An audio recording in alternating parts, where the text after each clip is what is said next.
Hello everyone, how's it going? Welcome to another stream here on the Pokerstaples channel today on Twitch, YouTube, and Facebook. Just starting it all up right now. And then we can get going. Okay, nice. Got that open. Pop up the Twitch chat. You know, the reason I don't play this intro anymore is because I think the music is copyright. I think. Which is kind of fine to get away with live on Twitch, but on YouTube and Facebook, it definitely does not work. Like immediately flag it, so that's why we don't listen to this intro, but it used to be a pretty good intro, man. I mean, it still is a good intro. It's got some nice memories in it, for sure. That was Montreal version 1 about 10 years ago right there. Dab to the Royal.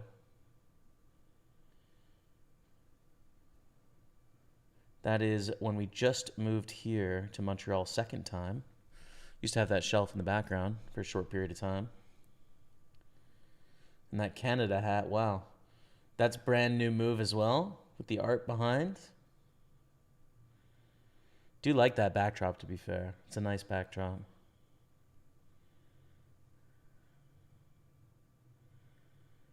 Hell yeah. That was a sick tournament. I remember that one.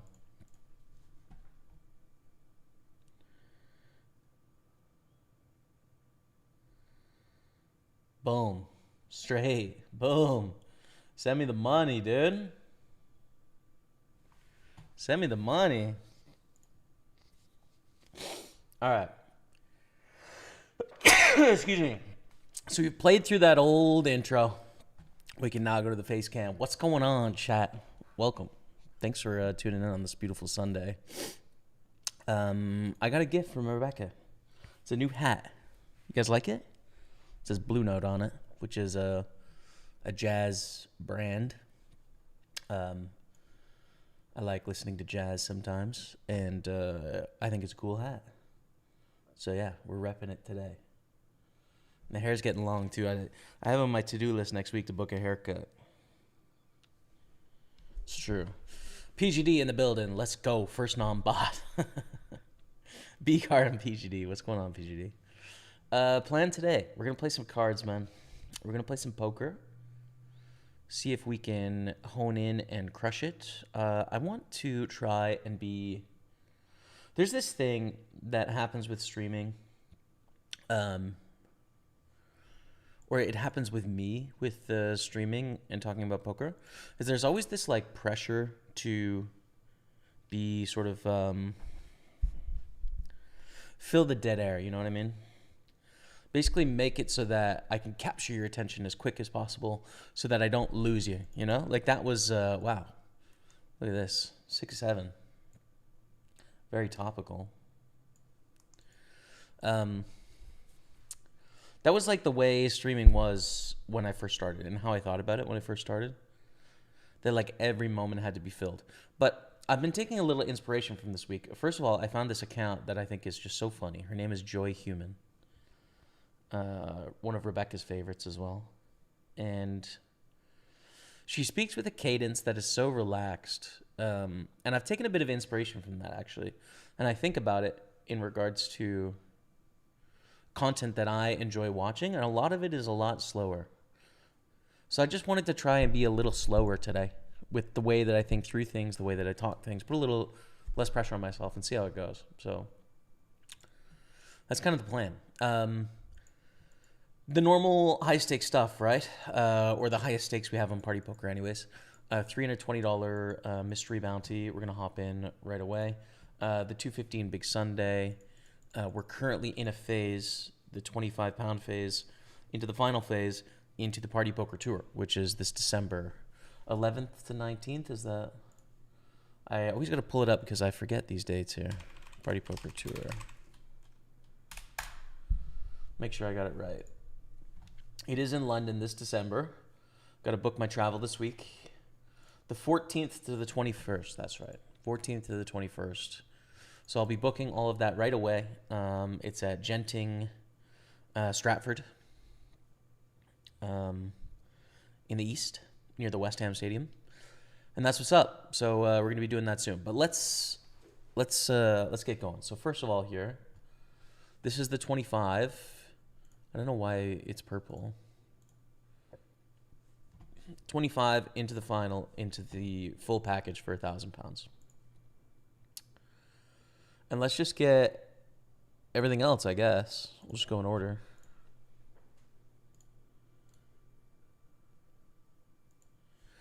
Just go in order and move it around as and when it pops up. 215 Super. This is a conventional knockout. We'll put it in green felt to signify that knockout. And so yeah, every time you knock someone out, you have a chance to get their bounty. We're starting with 50,000. Usually you want to start these sort of at the beginning, but we're being a little degenerates for the stream today, you know?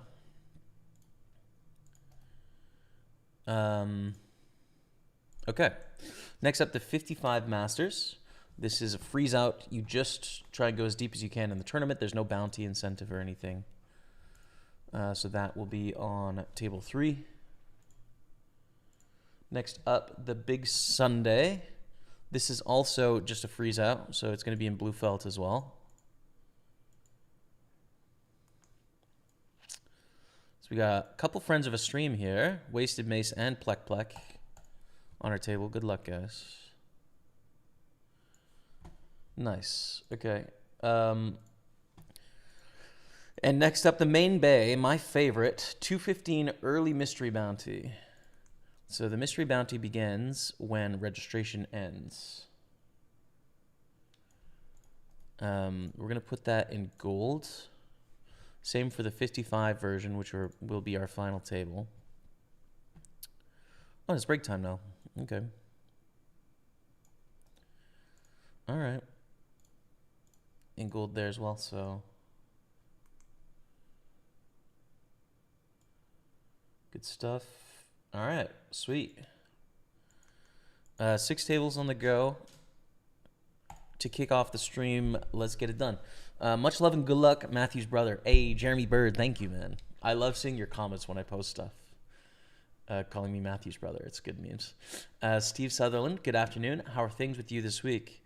Yeah, it's a good week, man. I feel a little burnt down today, actually. Like just a little fatigued, man. A little tired. Had a bit of a weird sleep last night. Did a lot of fun stuff this week. You know, life was full this week. It was a very productive week. 6 more hours of French tutoring. Got to hang out with a bunch of friends. Do a bunch of cultural events. Did lots of learning. So it was a great week that way. But I've been doing a lot. So this week coming up, it's going to be a little bit more calm. You know? A little bit more relaxed, some more time to sort of just reset and be able to focus on the things that are important, I guess. So yeah, man, things are good. Things are good. The subless swine is here. Been a while since I've been here. What's up, Margate OSRS? Welcome. Thank you for tuning in to the Twitch channel. Appreciate you. Welcome to the stream. So we're on break. We'll vamp for 5 minutes. The F1 race today. Lando Norris is the champion.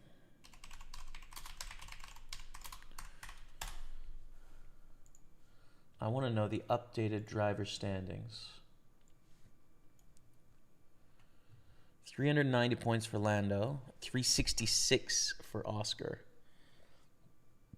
341 for Max. It's tight. It is tight, yo. Very tight at the top. It's going to come down to the last. How many races are there left in the schedule? George sort of really in a league of his own there as well, ahead of both the Ferraris. Albon with a good year. Always rated him as a driver. Is there a setting I can change where if I double click it doesn't make something full screen? My mouse is broken and it's very annoying. I don't know if you can change that actually. I know what you mean. Hey, what's up, James on Facebook? The first Facebook comment. Welcome in. Evening from Birmingham, UK, and up the Chelsea. Spursy so close, but sad. So close against United. Great comeback from Spurs. I didn't see the Prem results this morning. Let me take a look on my phone. I did see that Sunderland drew with Arsenal, which is great news. So Villa crushed Bournemouth. Oh my God, dude. Bournemouth beat us, and at one point was third in the table, and they are falling quickly. Holy smokes, Villa. 4-0, dude. Brentford beat Newcastle, which is also a pretty big upset, I'd say.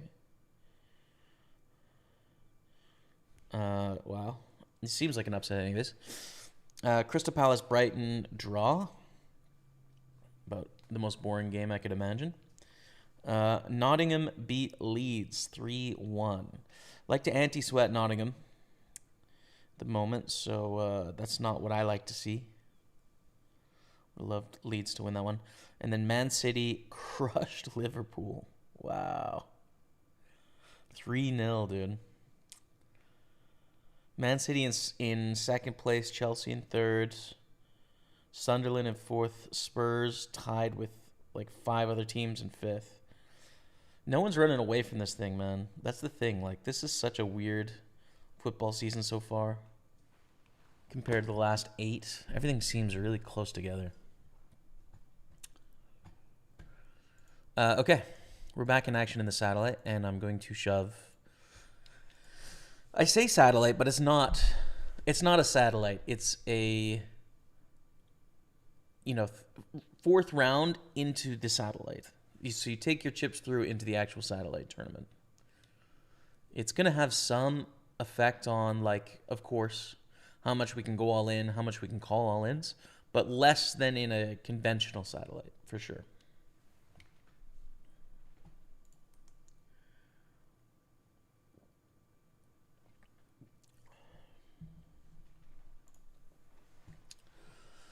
Okay. Good luck. Thank you, Mark Walters. Thanks, brother. You rock. Cheers, man. Thank you, Jeremy Bird. Looking forward to doing some vlogs in London again, man. Ooh, nice king of the flop against Johnson. Take it down. 200,000. Beautiful. 200,000, which I don't know how many go through here. It looks like 2 players take a stack through, but it really doesn't matter, right? Like, you can think about this as if we're in the early stage of the final tournament, right? Like we're in the negative first level of the final tournament. So yeah, it's not too big of a deal. I don't think we want to call here though.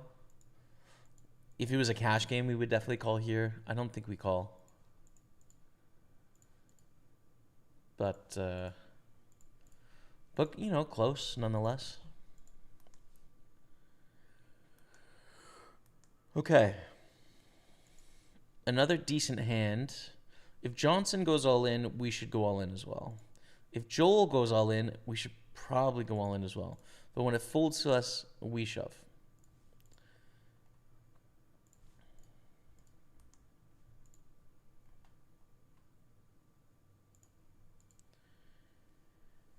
And we take it, 200K. 7-9 suited on the button. In the 55 Masters, just 2 players left.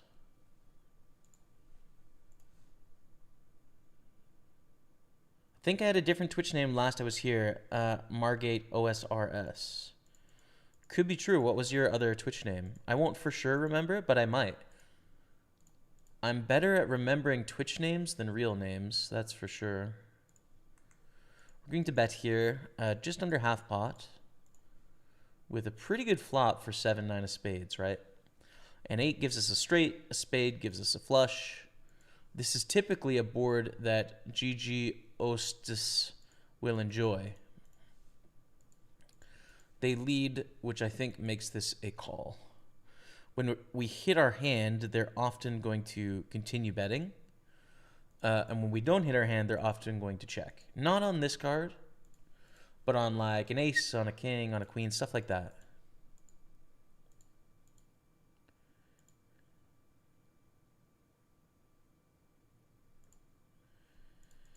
And we fold, of course, because we don't have it.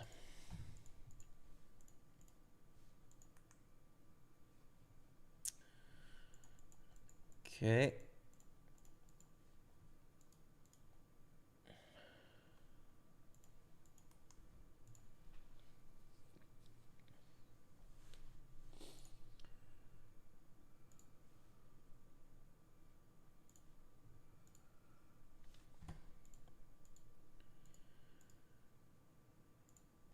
We open up the jacks, ready to call an all-in if it comes in.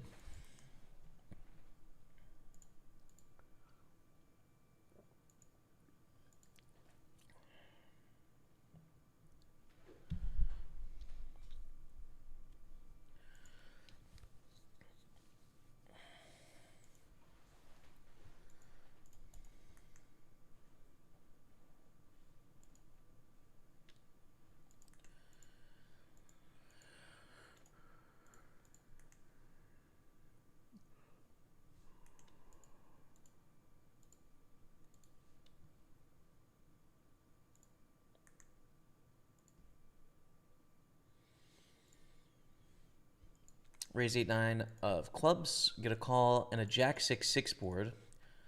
I think we want to bet because we raised off 18 blinds. That's kind of strong.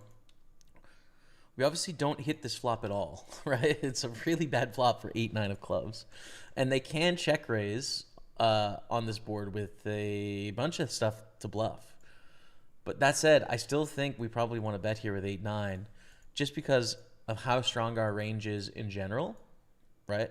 Think about all the good, strong overpairs, top pair, top kicker, top pair, second picker, top pair, third kicker, middling pairs, stuff like that, that are doing relatively well. That I think that will balance out with even our pure misses there, like 8-9. So, but it doesn't work out, and we lose some more chips.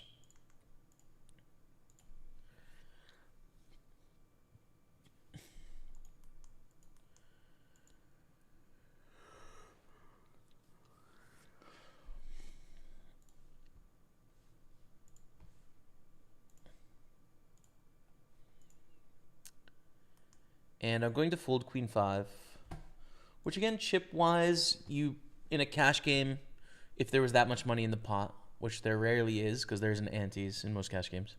But if there was, you would call with queen 5. In this tournament structure, I don't think you do. Just fold.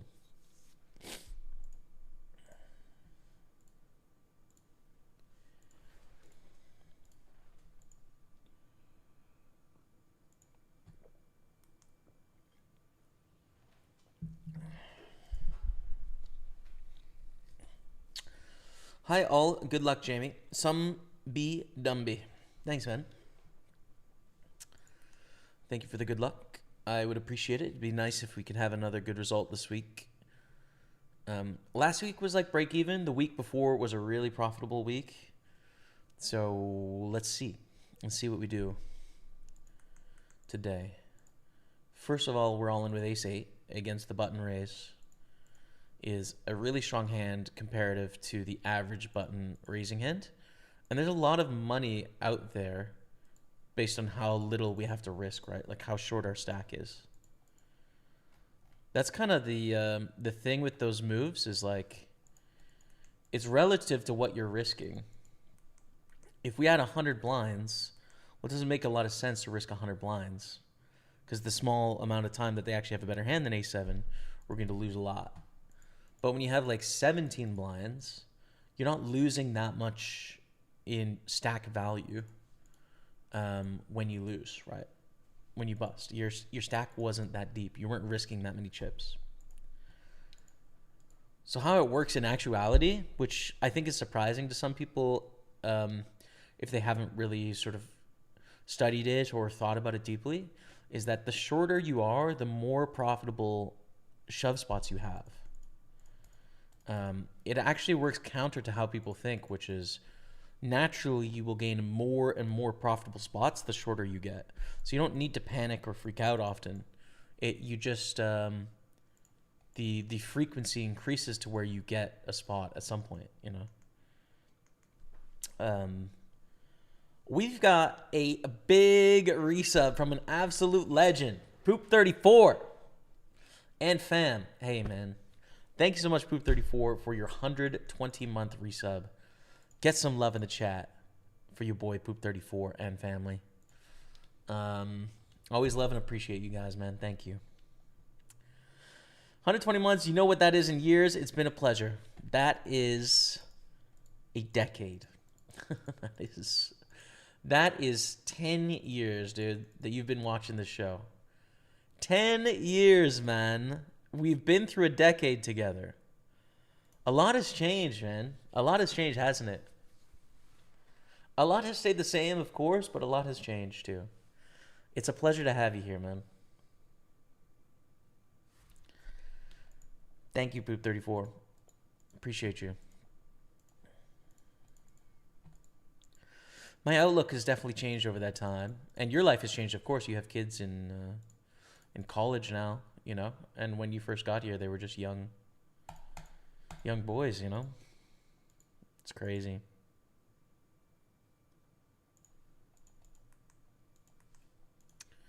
We 3-bet ace jack, and we're going to c-bet here.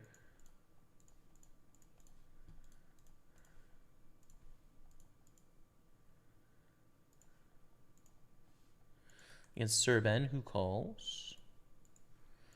We have a pot-sized bet. I think we go all in. I think we just go all in here. We probably have the best hand. It's possible for them to have a hand like ace-queen offsuit or ace-4, suited or unsuited, or ace-7. It's not very likely, though. We're beating ace-5, which is great. We chip up significantly, which is great. And onwards we roll. What you drinking, buddy? Coke Zero. Sepitino. Coke Zero, man. Was always kind of a Diet Coke guy. Used to be more of a Diet Cola guy than I am now. I don't drink that much anymore. But I've kind of switched to the Coke Zero. I think it's a bit better than Diet Coke or... Although I will have like caffeine-free Cokes when I have them sometimes. Like Diet non-sugar Cokes, because it's nice to have the flavor without the caffeine like later in the day, you know? Just looking after the sleep or what have you. Rebecca and I, we had a really nice day yesterday, but we were both really tired. Because we went to... This is a niche thing again. I don't think you guys are going to like this, but just bear with me for a moment. We went to an opera, chat. And I know how that probably sounds. But both Rebecca and I really like the opera. I really like the opera. I'm a classical music fan. And the opera is classical music, but also great acting. And also like great literary storytelling. So it's a nice combination of all of those art forms. And the Metropolitan Opera, which is the one in New York. I mean, I'm not an expert, but I would assume it's one of the top 5 in the world.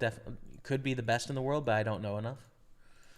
We're going to shove it in here. Just try and steal these chips. Our hand is not very good, but it's a nice meme. Consider that, chat. It's not 6-7, but it's close.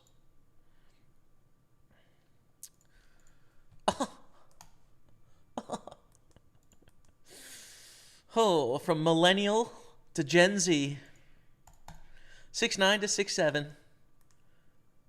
Should we shove for the meme? 6'7"? No, because honestly, that meme is too young, and it would be considered appealing to young people. So I can't even use the clip, bro.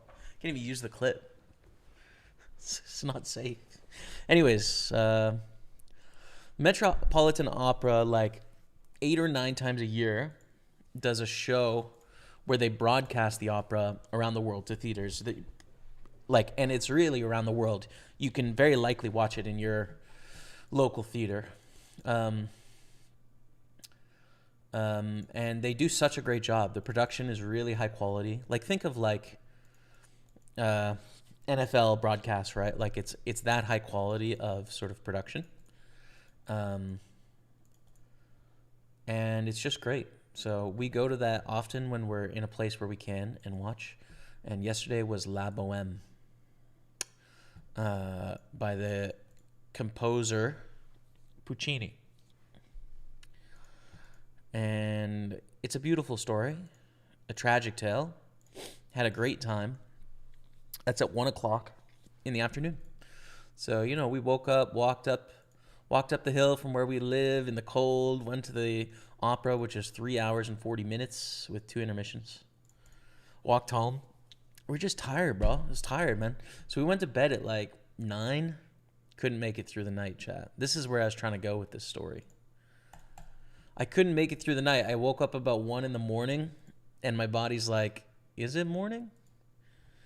It's like, no, I was just tired. I tried to go to bed early. Couldn't do it. So basically everything's all screwed up, man. Woke up at 1 in the morning, stayed awake for like 2 hours, and then slept till 10. And I just feel a little groggy. Also, when my sleep's bad, I just feel like a little down in the dumps, when I've had altered sleep. It's also snowing today, which Rebecca is really loving. There was a moment of earnest joy from Rebecca this morning as she saw the snow, and she got excited because it's romantic to her as an English person. As a Canadian, it's don't get me wrong, there's some fun times, but there's a lot of pain also associated with snow and the cold. So that has me just a little bummed, to be honest. I don't know how we got there, but we did. That's where I'll leave that story.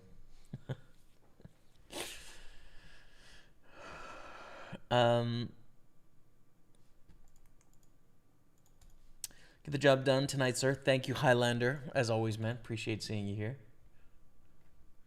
Loved every minute. My son, who drew a picture of you with crayons, is now in college. Yeah. My youngest son wasn't even born. You lived in dozens of places. Been an amazing journey. Yeah, it's felt that way, man. It's felt that way. You've been with me through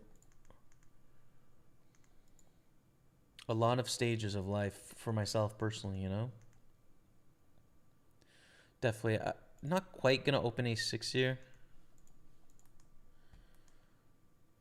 I wouldn't hate if you did, but I think it's just a bit too much there. Are we supposed to call here? I don't know. Probably not.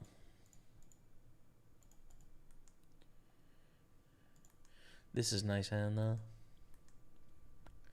Top 2 take their stack through, but again, we've got to pay the next phase, so...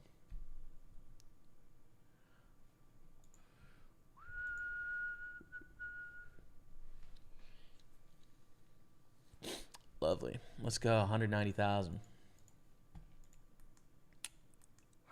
We're back, Dottie. We're back. Don't think Queen 6 we go all in here with 7 blinds. Poker's changed a lot in those 10 years too, Like, poker was a lot more like homogeneous in its outlook of what was important and what the poker goal was and what the poker dream was and where we should be going, where everyone should be going. It was all very similar. It's much more scattered now. and sort of fragmented into different companies and different regions around the world. And there's a larger diversity of like age groups as well and outlooks. Tournament and cash game players are even more divided than they were. You know, like it was all part of the same community back then. It's just not now. It's just different. Yeah, it's a very, very, very different time, you know? There used to be a practice, for example. There was a community on 2+2, which is a poker forum, if you're unfamiliar. It still exists, but is rarely used by many. I definitely don't use it. But it used to be like sort of the homepage of online poker players' internet for a long time. And there was a multi-table tournament community, MTTC, like sub-forum, basically. And in the sub-forum, every Sunday there would be a thread that was created, which was Good Luck Sunday. And the ritual, the common thing to do was everyone would post hot pictures of women to give themselves good luck. It was like a fairly shared experience. The few women that were part of the forum also participated. In hindsight, a slightly bizarre practice. We're gonna reshove. But like it was like high stakes, small stakes, everyone did it. It just was what it was. And you posted in the thread like good luck, and then you would play, and then at the end of the day there would be discussions about running deep, and there'd be a sweat thread sometimes if XYZ was down to the final like table of the Sunday Million, for example. And it felt small because like people kind of knew each other, you know. Whereas now it's much more international, the communities, but also like the idea of that seems so bizarre to me, right? Like what's going on? It's so weird, dude. So weird. But the community norms were shared, and it's just not that way anymore. People were broadly younger too, right? Like the average age of an online poker player was a lot younger than it is now. So that has an effect too, I think. Shove the king 3.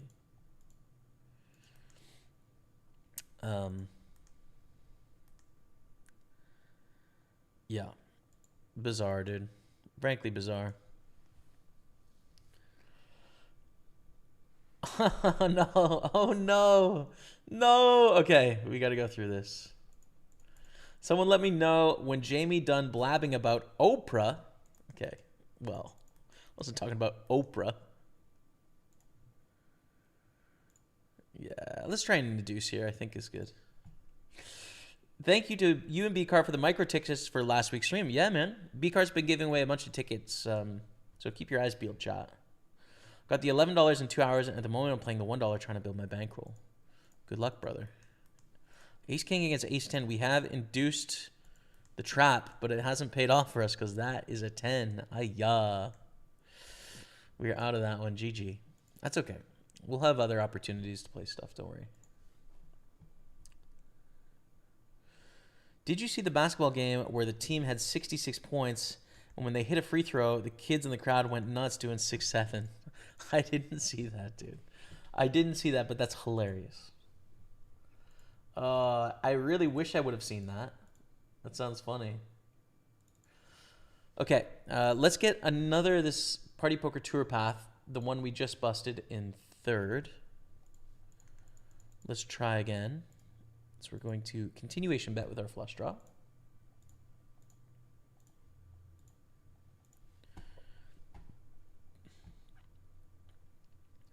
By the way, I watched Ballad of a Small Player last week. It was weird but good. Man, I did not like it at all. And that's nothing against you, Highlander 1740, but I'll tell you what, I hated that movie. But I'm a little picky when it comes to movies, you know? I watch a lot of movies nowadays. I've got some specific ideas about what I like and what I don't like, so I'm a bit particular, I guess. Um, have a framework of some sort over movies I like and I don't like, and that one was not for me, even though I am a gambler, you know? I don't know, like, is it, feels weird to call myself a gambler. Like, I am a gambler, but that's more like society's terminology for what I do, as opposed to what it feels like I actually do, you know? We're all in here against a pretty short stack. Hopefully they don't have the goods. They don't, but they could, but they don't, which is good for us. So we're up to 1.7 million. We busted here with an ace-10 against an overpair. So that is donezo now. I think 109 Sunday Party will be the next tournament that we'll throw up there on table 3. Just give me a moment, because we're in a lot of hands, including with a flush.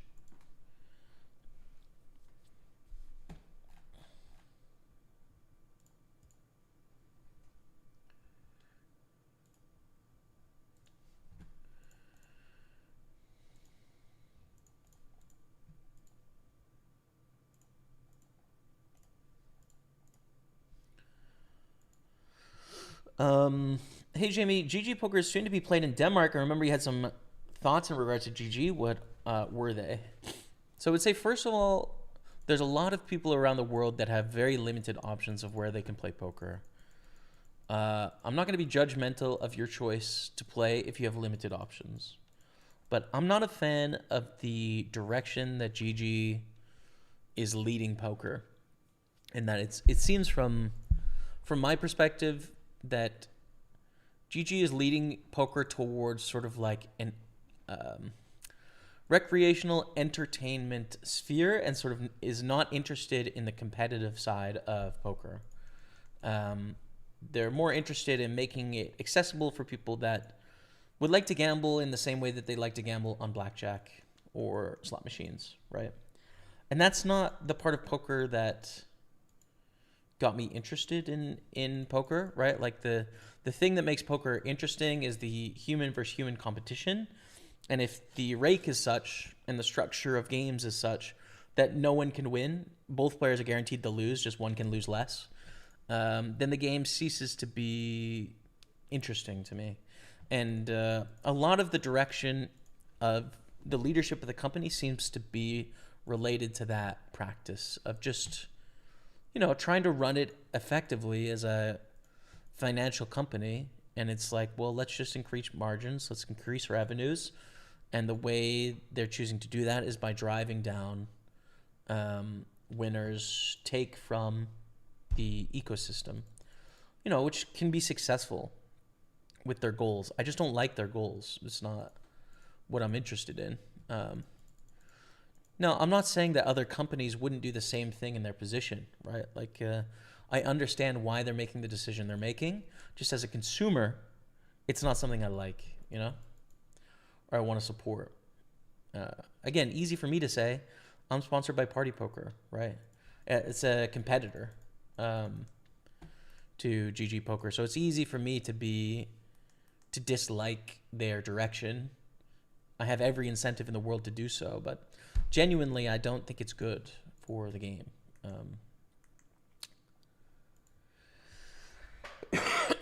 So if you're in a country where you have options to play at other places, I think the only thing you can really do as a consumer, if you feel the same way as me, is by supporting other options, right? Like voting with your dollars to incentivize other options. If you don't have other options, I'm a poker player first. You got to do what you got to do to play poker. I get it. But like the people that live in the UK, for example, that have so many great options, of which we're one of them, with PartyPoker, and I promise you, you're going to be able to have an higher edge in our 320 than their 320, for sure. Assuming you have an edge and you're a great player. But if you have options like us and some of our other competitors, right? Like, why would you not choose those options, And I think it's because Well, just like guarantees and top prize and total prize pool works as a marketing vehicle, um, it's kind of nonsense in regards to how profitable you can actually be. But like if everyone is just chasing the biggest guarantee number, then the fish are chasing it as well, right? Um, but like I said, you know, if you're a decent player, right? Like let's say you're a 95th percentile player, I'm quite convinced you're going to win more money in our 320 mystery bounty than their 320 mystery bounty. If you run it a billion times, your average return per game is going to be higher in ours than theirs. I'm pretty certain of that. You know, I don't have any proof, but just field strength is the important thing, not total prize pool or top prize. But humans aren't like that, right? Like humans are like, oh, what could I win? Not like what's my hourly or like, you know, etc. We bust there. We'll re-enter the 320.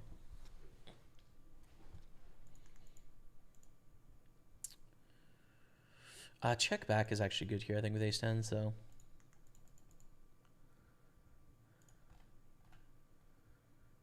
Like, you guys will notice as well, some of the things that frustrate me a little bit is like new game modes and variants that are like unbeatable, right? Because as a business, why are you going to create formats where like naturally money is coming out of the prize pool to winning players? Is like a thought process that makes sense for someone that lives in a spreadsheet world to have. But as a poker player, it's like, well, because this game has no chance of having any sort of community or interest long term or volume if there isn't an opportunity to compete realistically, right? So, you know, like every poker company makes that decision at some point. I would not put it past PartyPoker to make the same mistake.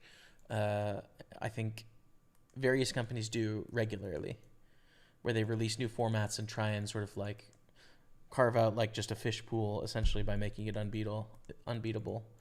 I just think it's a really bad plan, right? It does absolutely nothing to advance the ecosystem of poker. It's like taking let's reskin a slot machine mentality to the game of poker, and it's fundamentally different. It just is not the same thing. So yeah, I don't know, man. It's like just not. There's a few people that when they're in a oh no, Queen's Ace King GG there, and we have to fold when the flush completes for sure.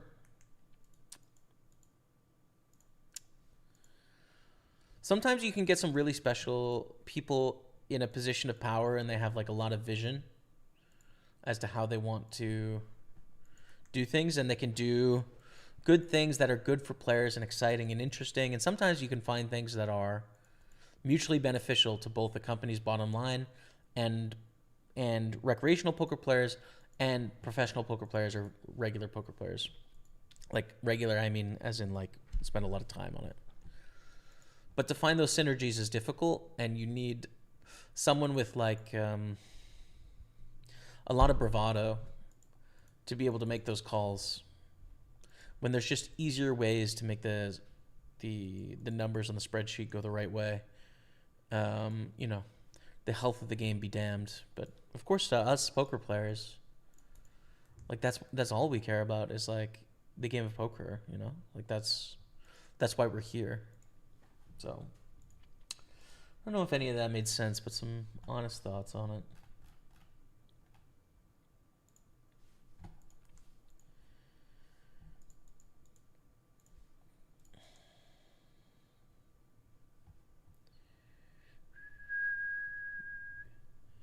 Hey, Jimmy, good luck, man. Gunning for you in the 25-pound phase.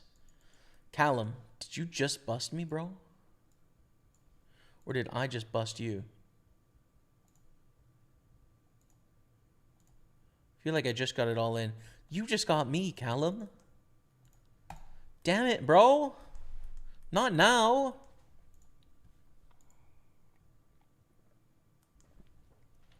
It's all right.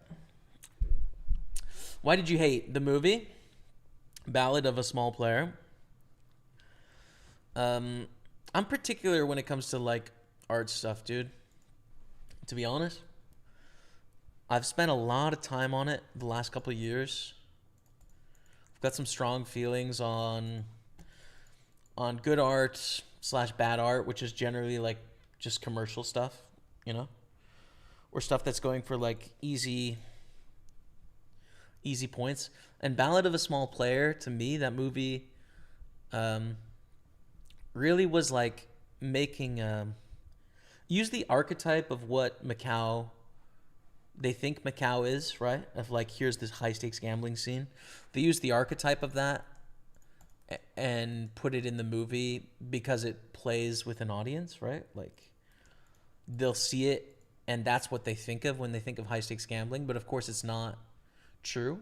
And they use sort of the stereotype of like, oh, the old wise Asian woman that's the high stakes gambler that like everyone has a mystery around her, right? Like it's just this these stereotypical ideals of like a mystical society when in reality it is not. It's not a Disneyland for like American conception, right? Macau is a real place with real norms, real people, and gambling and gaming is not some sort of like magical fairy tale. It's a real world with real people and things. You know, I'm not against make believe, but the make believe in that book and by extension that movie is all sort of very stereotypically a Western view of Asian society, right? And then also it like jams in these morals into gambling and gaming that are they're not complex, like they're not nuanced enough, right? They're too heavy-handed.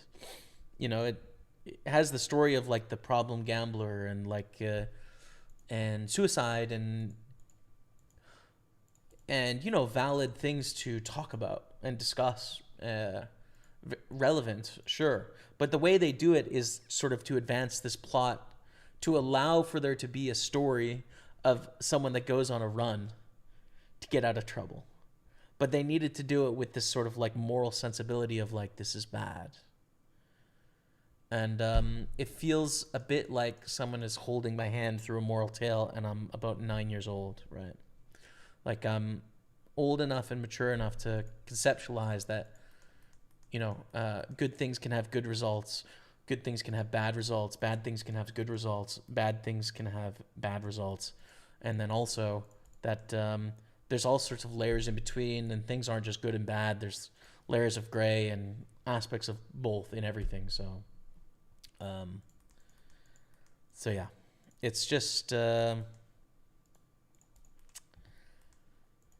but you know, like I used to shut my brain off for movies and just let it roll. Now I kind of turn it on a bit. And so if that's not like the style that you're approaching films from, then what I just said is irrelevant. It's just like, did you feel fun things, you know? And there you go.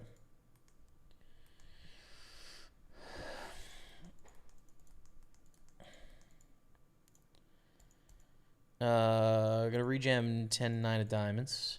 Ascend Poker says, I would say that it doesn't matter what any particular company decides to do. The equilibrium of poker industry will always be a state. There will always be winners because if every single site makes poker unbeatable, e.g. increasing rake, there will always come a company that lowers the rake and every rake will go there. Other sites will eventually die. I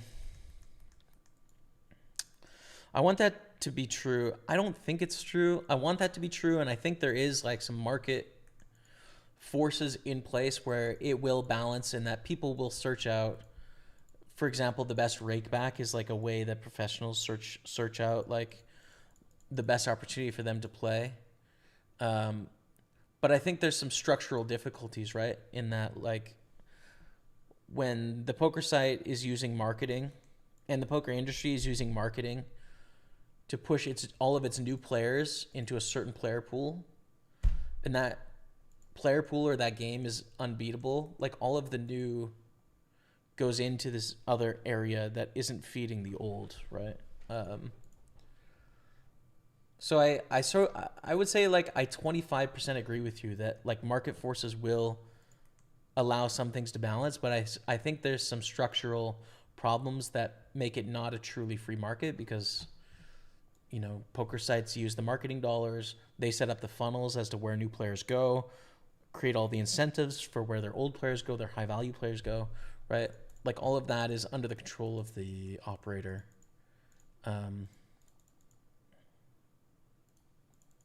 So yeah, but you know, it is true that there's market forces. So, like I said, I somewhat agree with you. I don't see.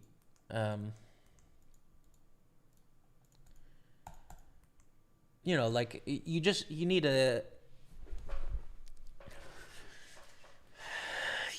the right vision, I think, to ensure the long-term sustainability of the game. Like one of the issues I see is when it comes to like lobbying in a bunch of different countries, it doesn't seem as if there's very many people actually fighting for poker. Like they're fighting to get poker legal, but with the rest of gambling, right? Because they don't make money on poker, or they make a small amount of money on poker, but they make a lot of money on casino or sports, right? And so everything is through the lens of like, how can we get casino and sports regulated in this jurisdiction? And the idea of like poker players playing with the international pool is just not important because it's you know, especially in these small pools, it's like a lost leader, if anything. So it's like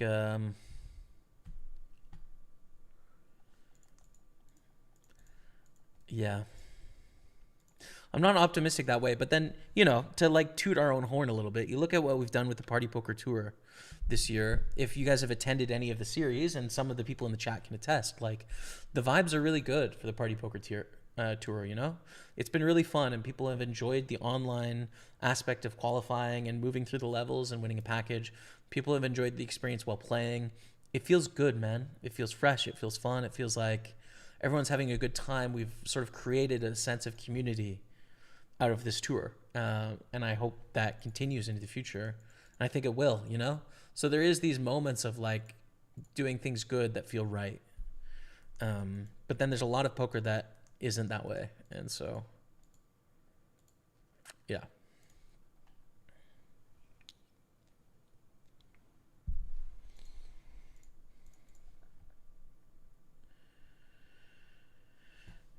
I think the biggest danger from poker is actually one day it might become illegal to make your living from poker. I think that's very unlikely. I mean, it could happen in one country somewhere, but like, I don't see it happening, to be honest.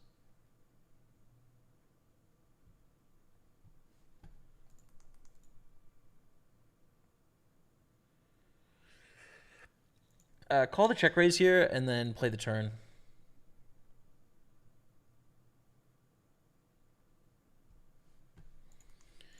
I guess fold the turn. I mean, they're going to have some spade draws, but when they don't have spade draws, we're like almost dead. So I'm going to make it here. 3 players make it. Do we call? I mean, they have 5 blinds to start this hand, right? I think we do.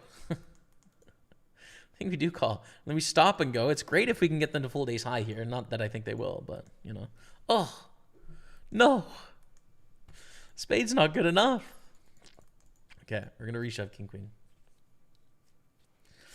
Rex don't care about rake, though. They just want the shot at winning a milli. Yeah. Yeah, like, I hear you, man. They just want to hit that big score, and that's fine. It's just...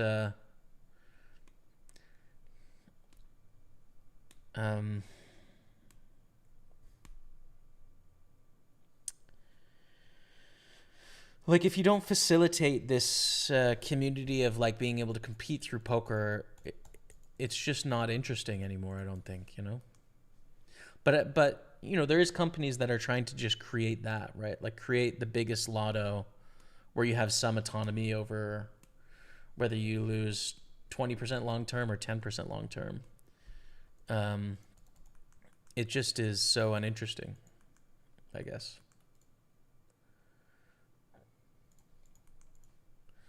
And that is kind of the crux of the thing, right? Is like getting not just recreational players, but like regulars alike to make decisions that are conducive to the long-term health of the game. I mean, a lot of people just don't care, and that's fair enough.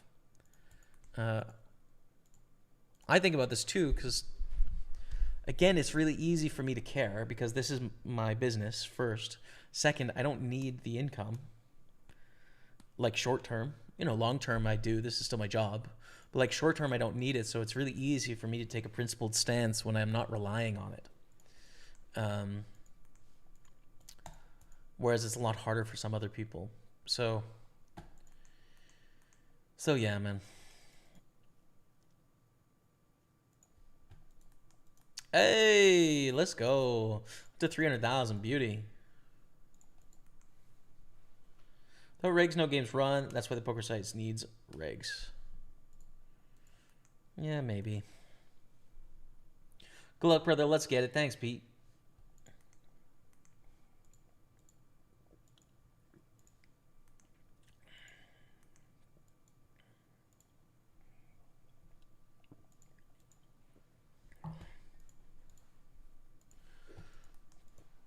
Aaron is all in for 3 blinds. Kind of tempting to go for it there. It's kind of tempting. I'm not going to lie to you, chat. We have double stack in the 320. Everything else is kind of the pits at the moment, but it's not over till it's over, Live events are great. They also keep shipping Canadians over to make the player pool softer. Exactly, bro. Exactly. Look at that free money from the Canadians. That free money, dude.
We raise a7 and we get a min click back.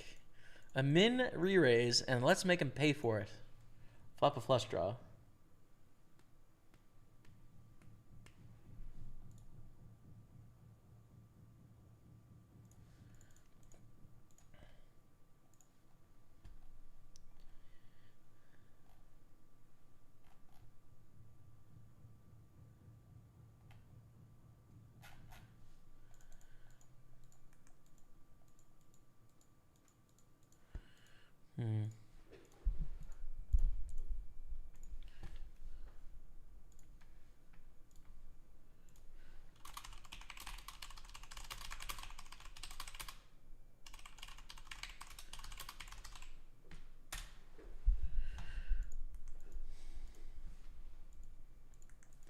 So we have the check call here.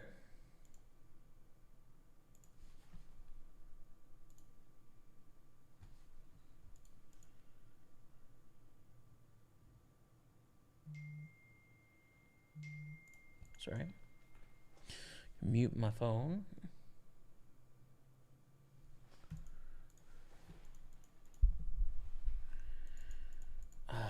And we're in a really close spot in a few of these. This is a bit intense. Hold. No.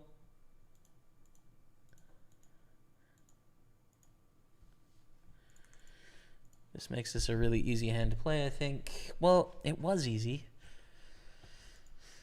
Now one of their most common continuation bluffs makes a flush, and 5-6 makes a straight, but 8-9, 8-10, 9-10 misses. There's better river cards, though. I bet 2/3. Just call, I guess. Especially with how passively you played this hand, but it's a little dicey. We lose here, ace-10, 2 3s. Okay. Big Sunday. But the 4s get through, which is nice. Keep going there. 5-6, 3 make it through to the weekly final, which I think starts on the hour, I would assume. Hey, man. Oh, it's Hawkers. What's up, brother? How are you? Hawkers25 in the building. Always a pleasure to see you, brother. What's going on? We flopped trips. We're so deep that I think I just want to raise here. I want to get some money in the pot right now and build a big size pot.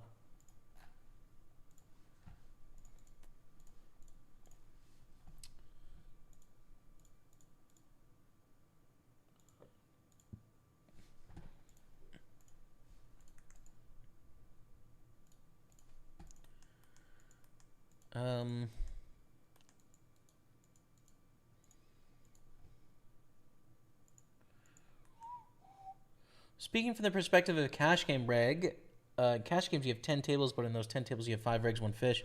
Reg stop playing on the site, instantly dies. I hear you, man. Yeah, you do. You need. I understand that you need liquidity for people to be able to play. You know.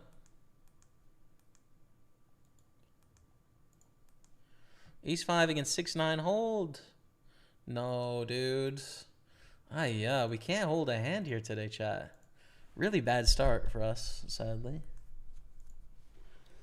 But that's okay. Ace-8 suited, we call here in the small blind. But this is obviously not a board where we hit much of anything, dude. You know? Give us a diamond, maybe. Give us a diamond, but it's a 2/3 bet, which is very rare on this board as well. We fold.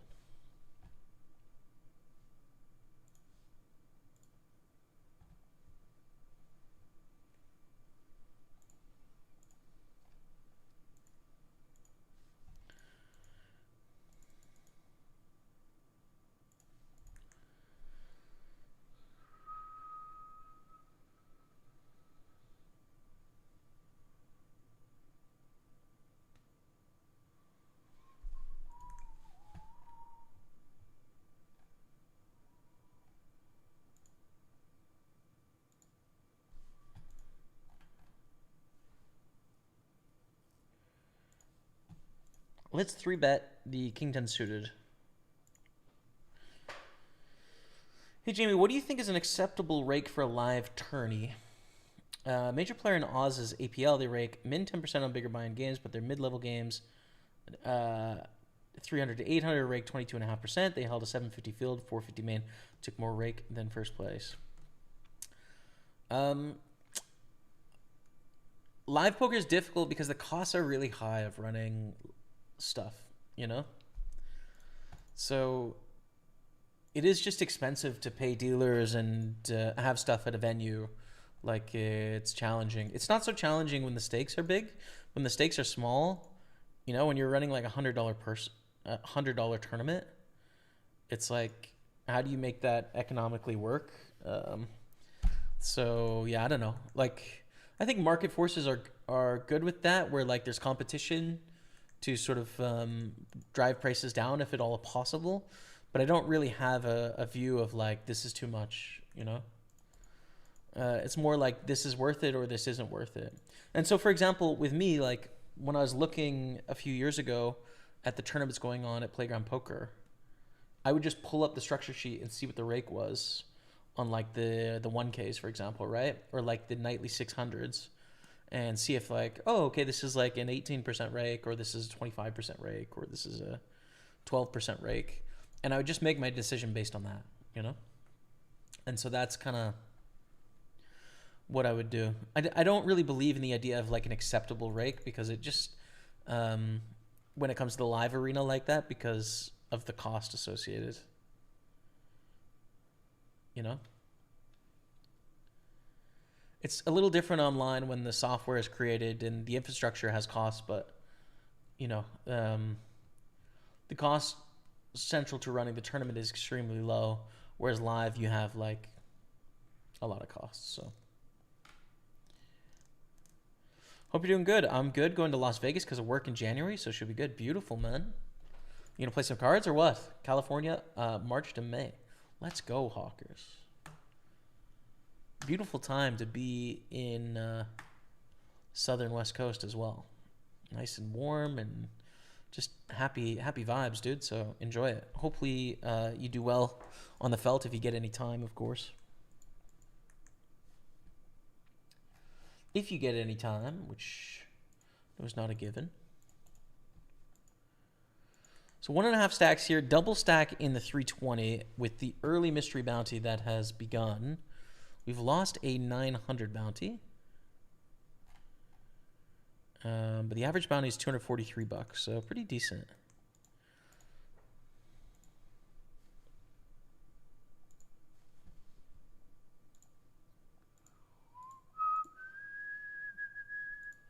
There's some nice satellites coming up after the break as well. A PLO satellite and the London High Roller satellite. So I think we'll play both of those as well on the side. God, the same hand in very similar spots on these tables.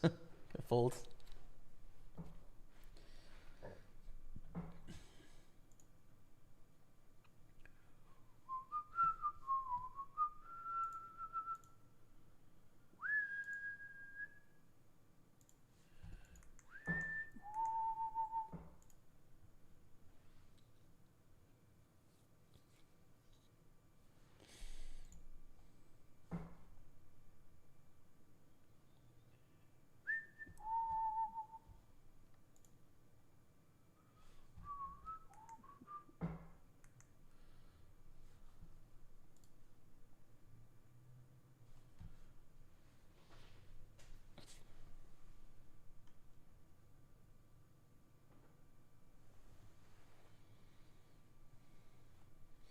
Don Comente says, my name's Karen. Welcome, Karen. Welcome, Karen. Hope you're well. All right, so a raise to 2,800. I think just call. You could like 3-bet here too, but it seems one of those hands is in the middle. It's not quite strong enough to want to 3-bet. And Queen A3. Let's go for the check raise here.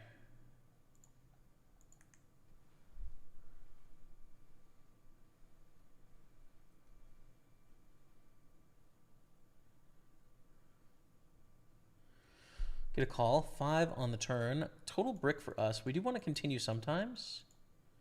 Probably more with 9-10, 9-jack, and 10-jack are going to be better continuation bluffs because we have equity. Whereas King-jack has less. So if we're trying to find bluffs to continue with, King-jack isn't the one, I don't think. We have better choices.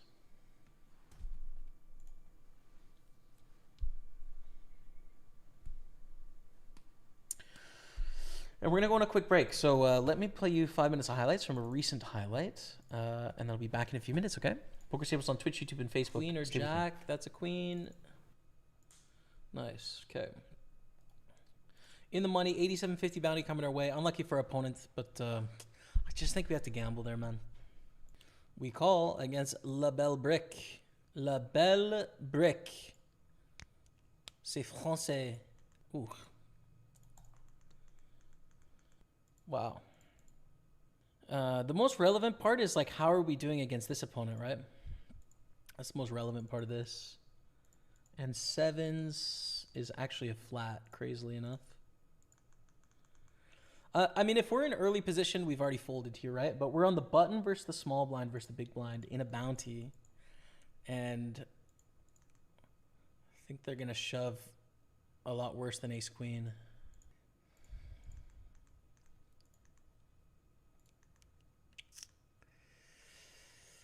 $10. Oh! win the flip in the best way, dude. The best way. The 10 for the straight. Huge bounty, chat. I think we're in the lead here. We are in the lead. Let's go, baby. Wow. Okay, back to our final table, though. We're going to call a C-bet with sevens. Wow. That was crazy. 212 bounty is going to be available probably this hand, right? So we got to pay attention there. We probably have to fold to a barrel here with sevens, actually. Remember, this is three ways on this final table. Raise and a flat. C-bet call. If we get another bet, it's going to be bluffs or better hands. From Aegon, for sure. Against Luca, not necessarily, but...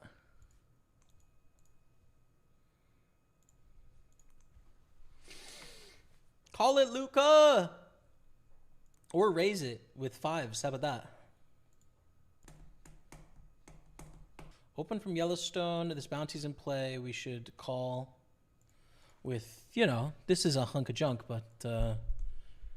with a bounty of $360 on average, if we get to a flop, we can flop trip sometimes, you know? It's all right. But we don't get a chance. Hopefully Luca wins this pot. Wow, Aegon calls. Sick.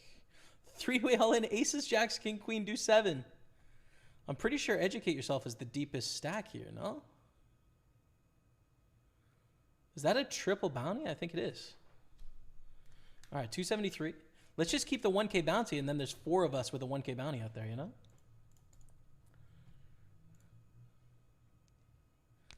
Nice, okay. And just one more to sweat. Or was this player covering? Looks like they were covering, actually. Amazing. So the average bounty is now $436. We are the second shortest stack, which is not ideal. But, you know, one of the 5 of us has a 1K bounty, and then 2 175s, a 373, and a 412. Now, what is this worth? This is worth 440. This is worth 440 on average. However, first place is 2,600. A ladder is $200, and we're clearly behind here. I will fold. I think folding is right. All right, sevens is good. I am in last right now.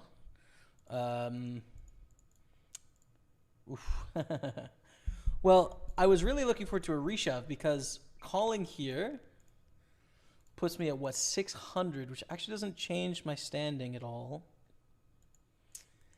And we're going to be flipping a lot. I think it's a fold. 7-8 suited's decent. We can call this open for sure. Don't like reshoving. They're going to call really wide based on the bounty situation here, where like a knockout is 2/3 of the cash right now. But it's a hand that flops pretty great, so we will call. And we will check raise on queen 7 deuce. And hope they don't have 8s or better, because they're snapping when they do. But I think we do want to fast play, especially out of position here as the shortest stack. Good luck. Nice. Let's go. Fortunate they don't have 8s or better. We move on.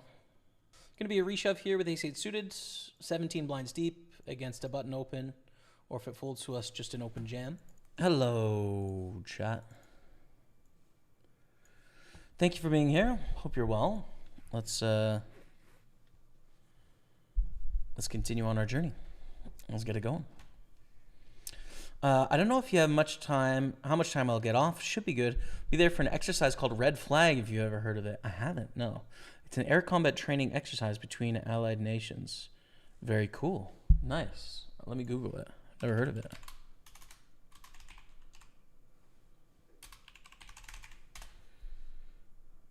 Exercise Red Flag. Cool. 2-week advanced aerial combat training exercise held by the U.S. Air Force and allied nations. Very cool, man. Have a great time.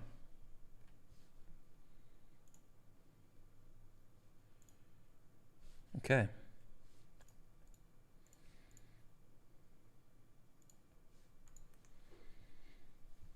So we're continuing on here. We have a few satellites we can play this hour. The PLO Masters and the London High Roller satellite. Coming up.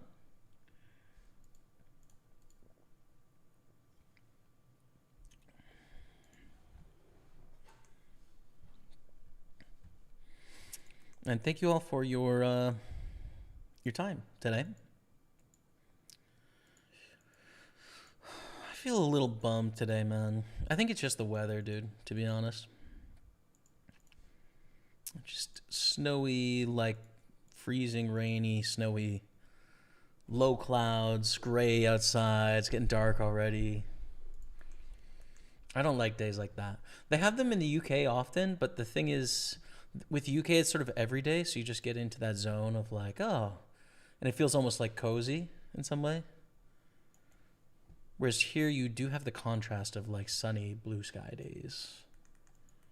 So it can really get you down in the dumps, I think. It's not a serious down in the dumps. It's a casual down in the dumps of like, eh. And not that our poker has helped to start. I mean, we have nice stacks in the 320 and the 109, but we've also bricked a lot of stuff too, sadly. Sadly, been a bit over in a few spots, so.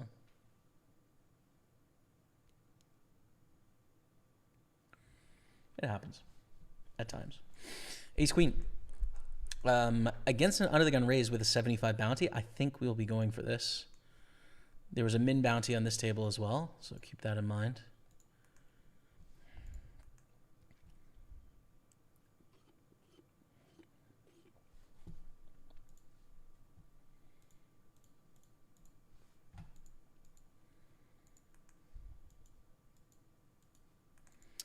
All right, good luck us. All in against Juji Gatame with ace queen and a 75 potential bounty here.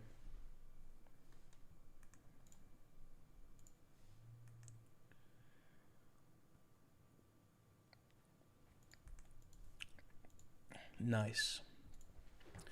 For 75. How many times have we seen this today, chat? Huh? We're running pretty bad in a few of those spots. Okay. So it looks like we're at the end of the road here. There's still registration for a little bit of time in this one, though, so we could try again. King 10 on the button. Average bounty is $270. So we raise call and then raise fold.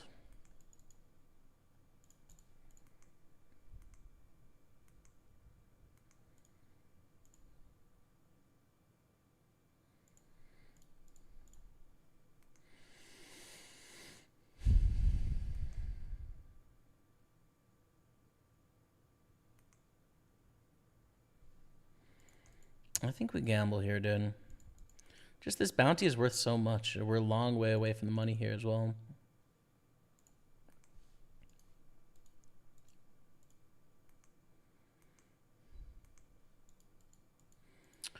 We're ahead in the side pot, which is cool, but we need a king for the main, and Jack is going to get it. Queen! Oh, let's go, dude!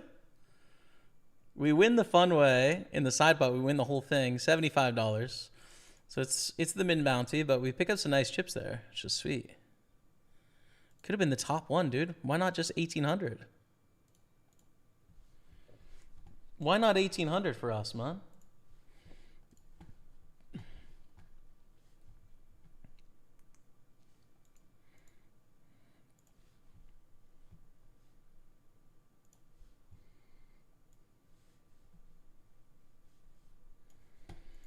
Ace 3 is going to be a fold in this position.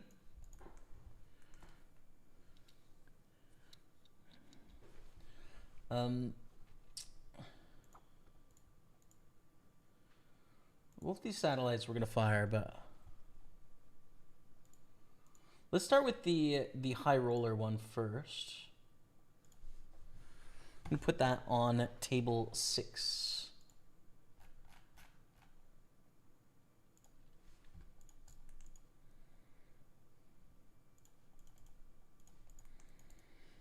And just shove here. We cover all of them for bounties, so it's fine. It's fine, man.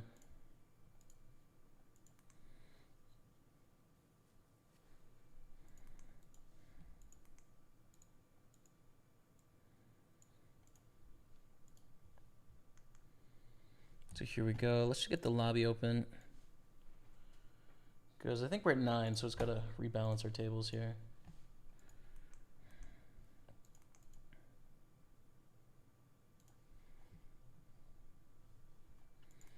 Well, this tournament might become fun now. 3 of 26. I love the 320, dude. I love the 320. It's so fun. Such a fun tourney, man.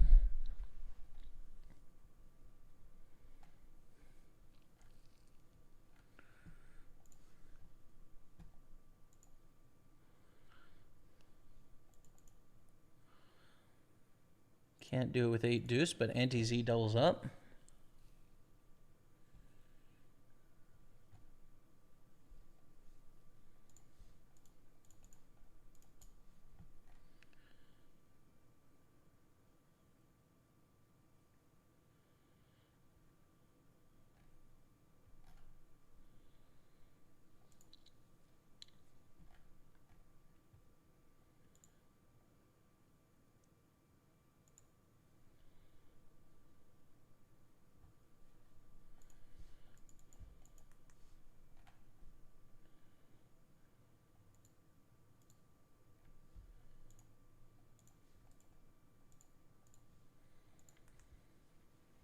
It's worse when you work the night shift, Jamie. You go to work in the dark, you get home when it's dark in the morning. Word. Word, man. That's a thing.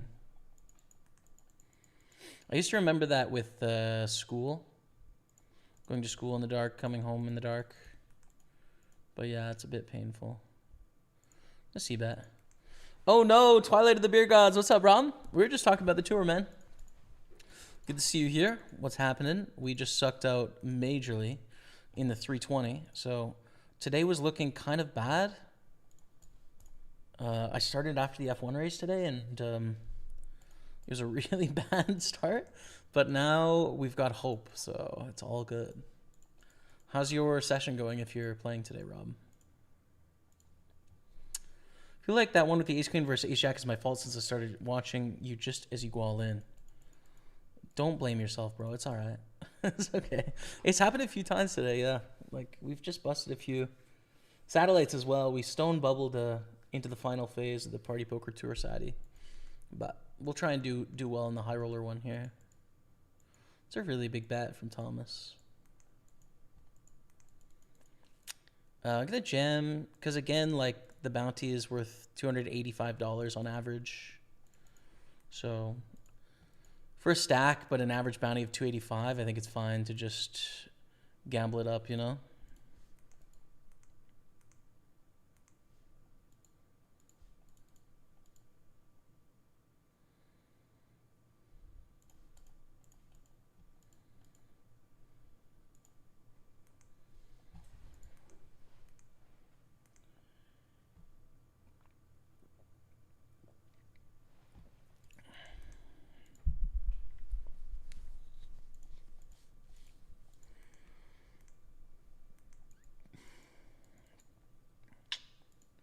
Hey, raise, fold, 9-6? Nah, just fold, I think.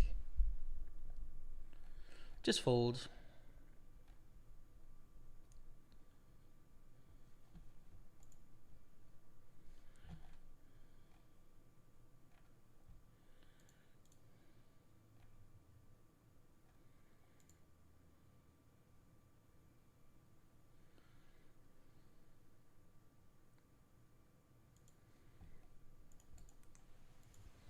Fold to 7-9.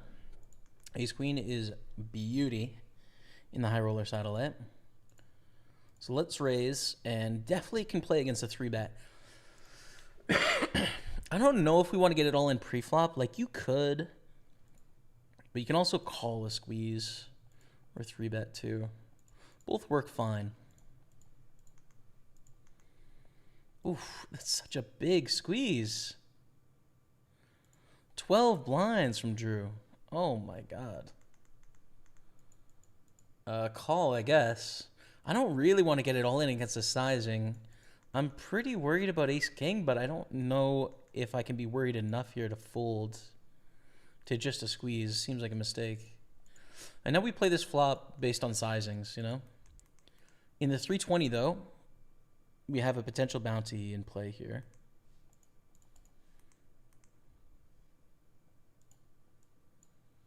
Okay, good luck us. King or 10 for a bounty. Oof, it's not a great flop. Straight flush, dude. Wow. Nice hand. Okay, back to the ace queen. They check, we check.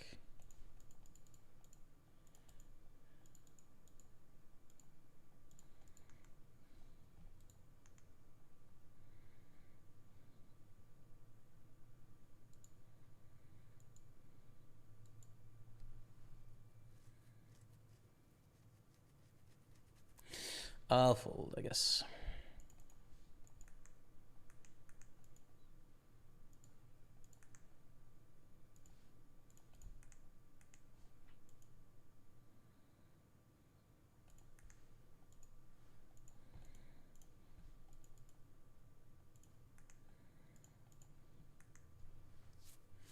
It's a fine turn. They're 9-7.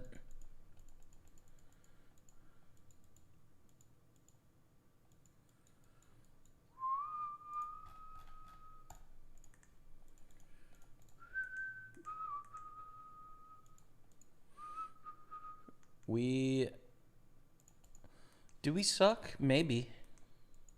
Maybe we suck. There's definitely potential. I'm just hitting. That hand got out of whack because I led in a spot I wasn't supposed to, so then everything was all messed up, but I don't know. Top pair in a gutter, really polar bet sizing.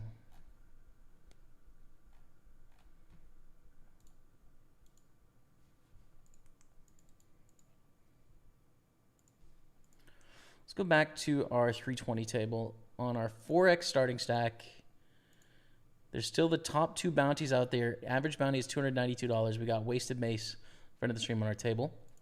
Down to the final 3 tables. Best gettable bounty is Anti-Z on our left here, which is chill. But I feel like the other tables are better for bounties, right? Because there's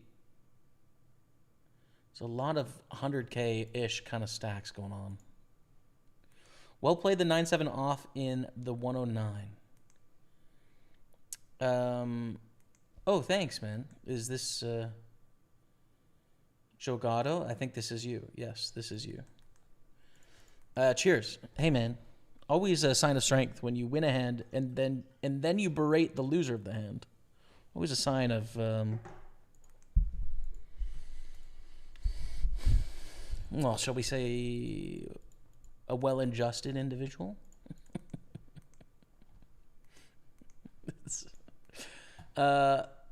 You are right that I didn't play it very well.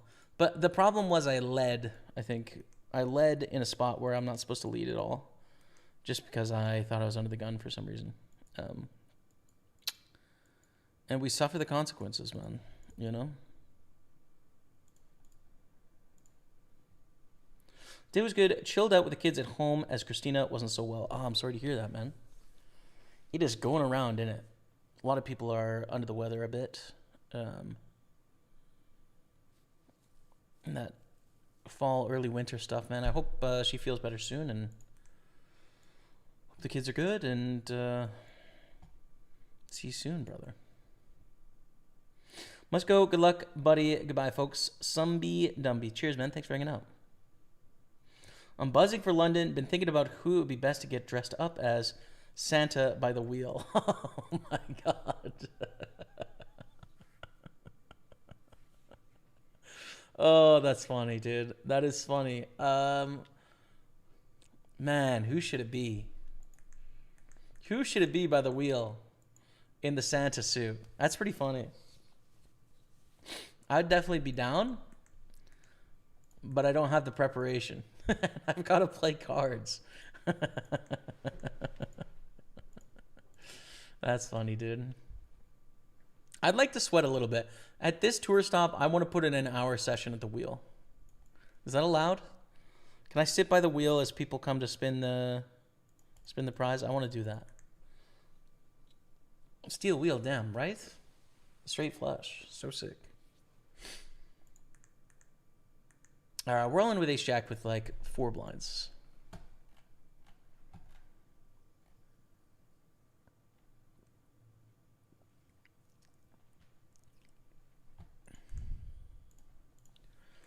Against ace king. Rip, dude. Okay. Ace queen is beautiful, though.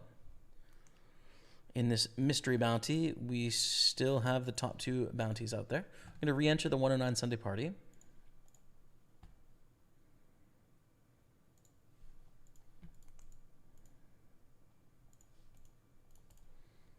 What's a steel wheel? It's a straight flush, but on the low end. So ace, deuce, 3, 4, 5. Ace, deuce, 3, 4, 5. All of the same suit is a steel wheel. It was used more commonly in like stud high-low or Omaha high-low because it's more common to see in those games. But yeah. The steel wheel, man.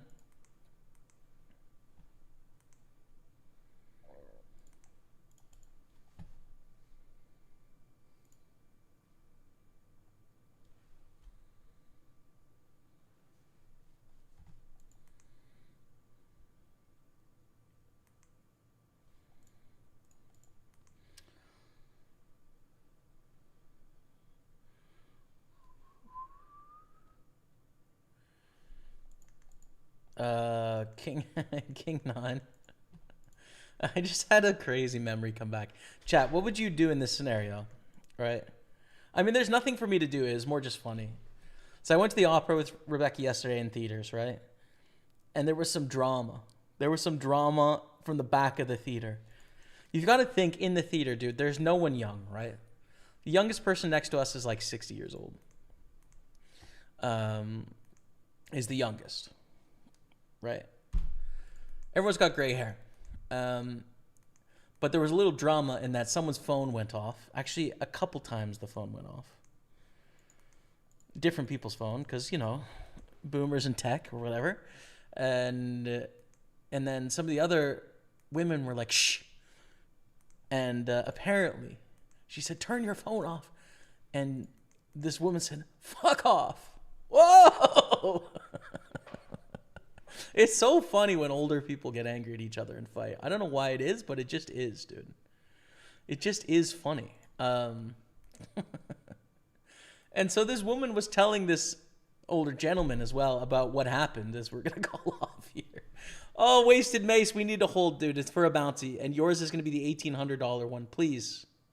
Come on, chat. Be the top bounty, dude.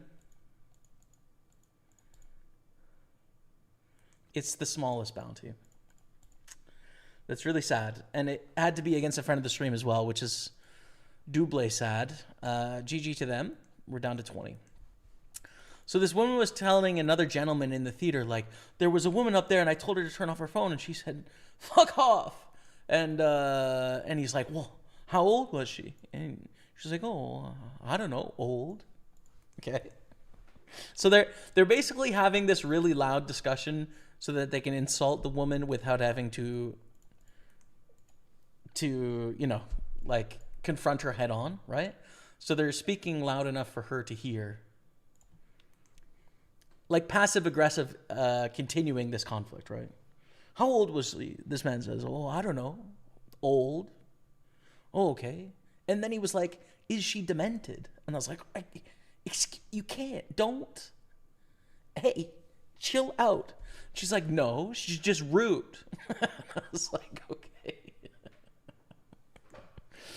And he's like, I would have smacked her. And I was like, okay, old man. In my head, I'm thinking, you can't do that. You can't smack random people because they tell you to fuck off. You can't. Okay? You need to chill out, old man. And then they'd pittered out from there. But I just thought it was hilarious. I honestly really did think it was funny. I did. I still, the next day I'm still thinking about it. Oh. Just good old-fashioned conflict, you know. We're going to go on with the sevens here in this mystery bounty. And they fold. Okay. Moving on.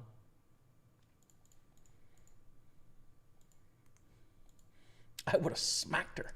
Okay, man. Relax. Relax. Yeah, I'm gonna fold here.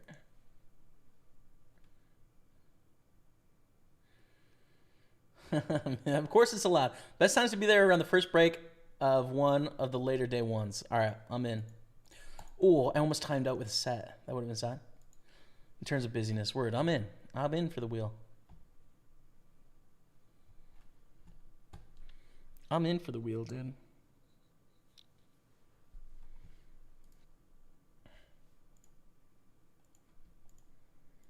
All right, let's bet now.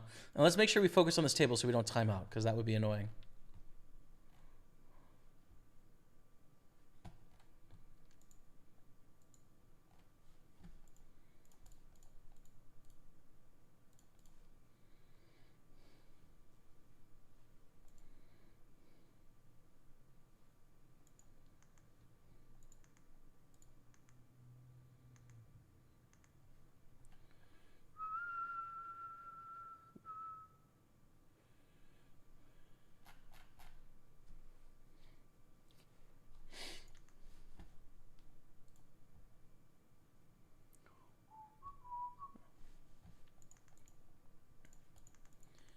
Do 7 is pretty boring. Let me check.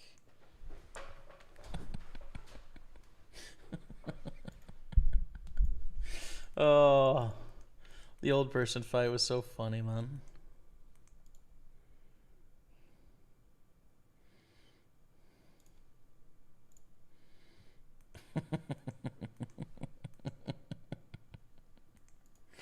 Older people are brutal to each other. I think they are, dude. Yeah, it does feel that way. It does feel that way.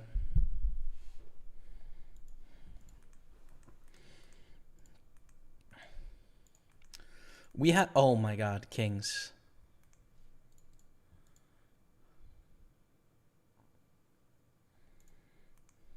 Oh, a walk, dude. Oh, you nits, man. Unbelievable. So sick. All right. Next.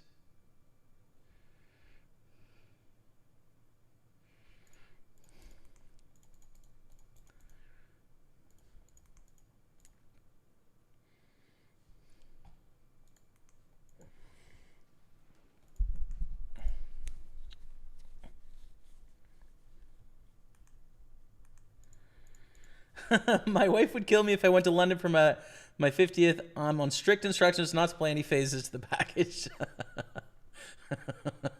Fair enough, man. Hey, I get it, Highlander. I get it, bro. I think old ladies deserve to tell people off. I think here's the thing. Direct anger, I can respect. I can respect it, right? That's the thing. It's like her phone was going off in a classical concert of sorts, right? You don't want to hear someone's ringtone when you're these beautiful arias. So yeah, it is rude. And hey, turn your phone off. Fine. Direct. The passive aggressive, like talking around them as if they're not there after the fact, can't respect it. I can't respect that. You gotta be straight to the face about it. And also, I can't respect the immediate fuck off. It's funny, but it's too much of an escalation. You know, you've taken it too high too quickly, in my opinion, with this conflict, right? You can either give it a, sorry, my bad, I'll turn it off, screwed up, done, finished, no problems. Or just be like, no, I'll do what I want. Direct, fine.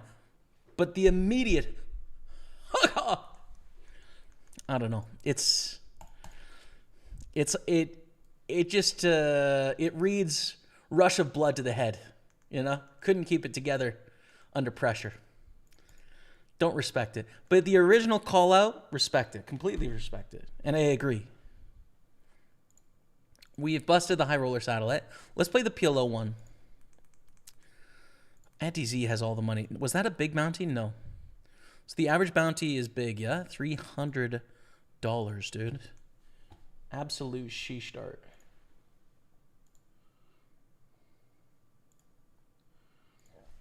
All right, Pilo Masters satellite. We're gonna put in on table 6 for London, baby.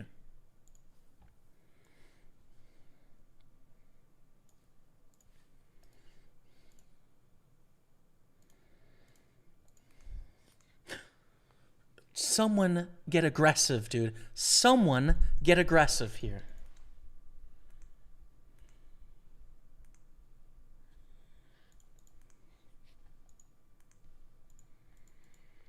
I think I shoved, dude. I think raise less than all in is not what we want. I think it's just an all in, dude.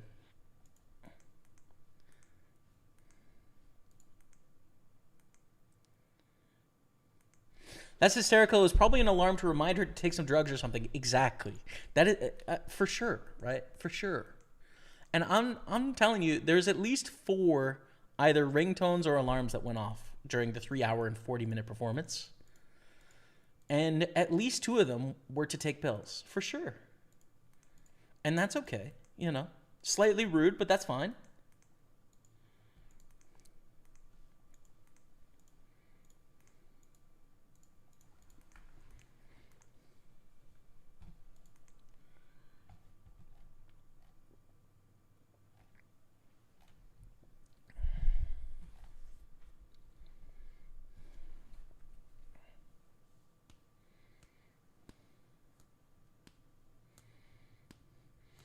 Yeah, we're in the pharmacy and he's slow rolling the story because the lady was in there. It's true.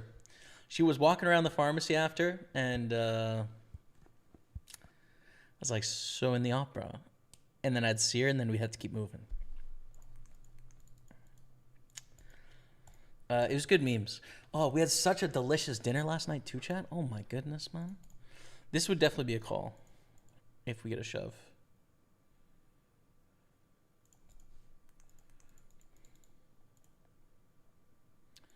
I think just bet call. Like, it's so sad if they have a 7, but trying to induce bluffs, I guess.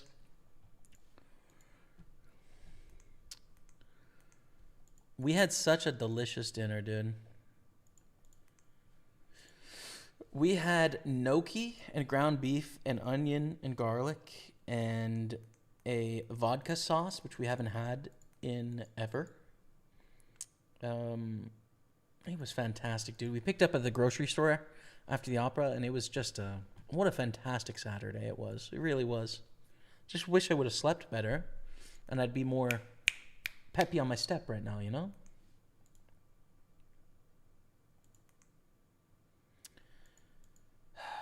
How do I go about playing this hand? I mean, bet, right? Fine. But what do I do against a check raise is kind of the uncomfortable part. And I don't think we fold. $315 is the average bounty. And this is a nothing board. When they have 9-8, we're doing fine. Okay, we take it down. It's chill. 6-10 is pretty bad. Fold.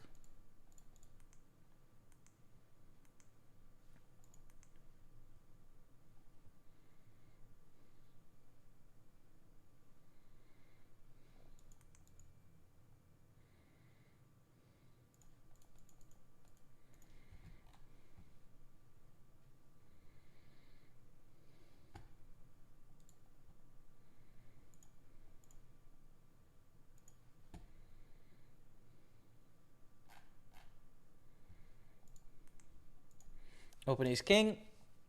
Would love any action we can get here. Man, it's exciting to go deep in mystery bounties. It's just so fun. When the big prizes are still available, it's like just a blast.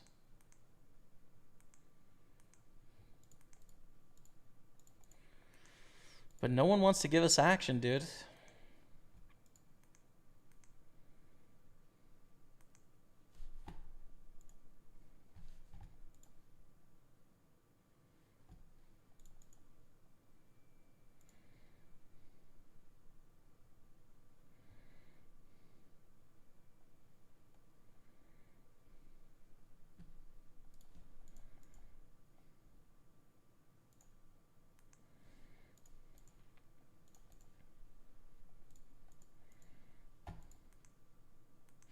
They have less numbers in their name, though. Yeah, is 1740 derivative of a skateboard trick? Like, is that a reduction of rotations? You know what I'm saying, chat?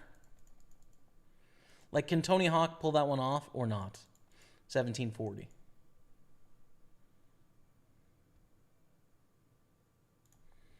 An overbet is a lot.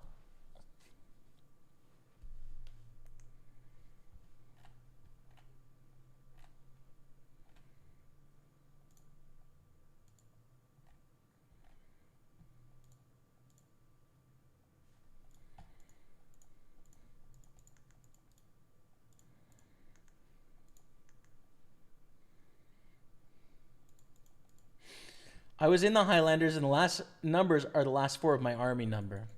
See, now that's some excellent lore on 1740 now.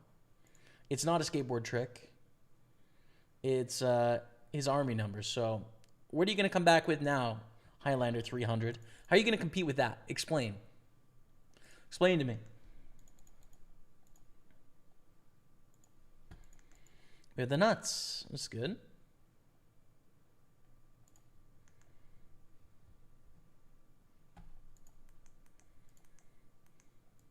Whoa. Okay. Big bet. They've mixed in two films, I'm guessing. See, that was my first impression as well. Highlander and the film 300.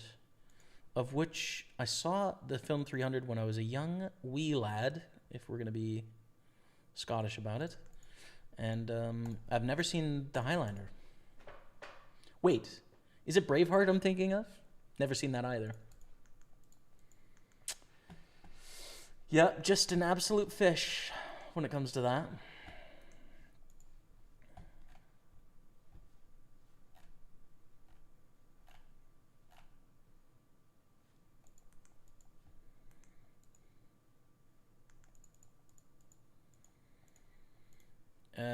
Yeah.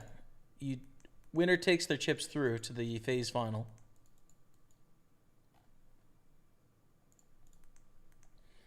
We're going to 3-bet semi-bluff here. It's a bluff, right? Like, it's probably behind this open, but it's fine.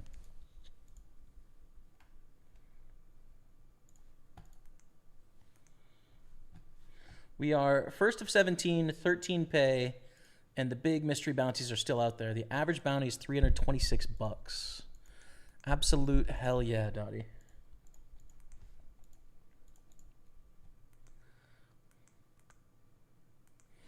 And these are starting stacks.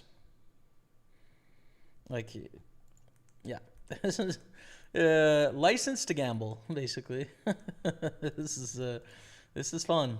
This is fun.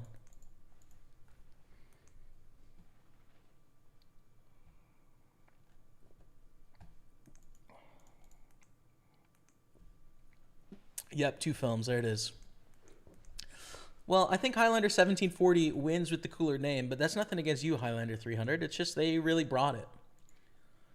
They really brought everything they could to the fight, you know?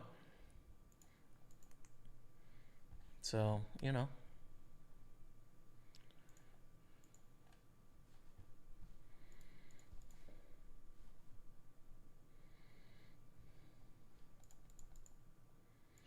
Have you ever felt bad when it's blind versus blind? You think they're bluffing, they go all in, and you call?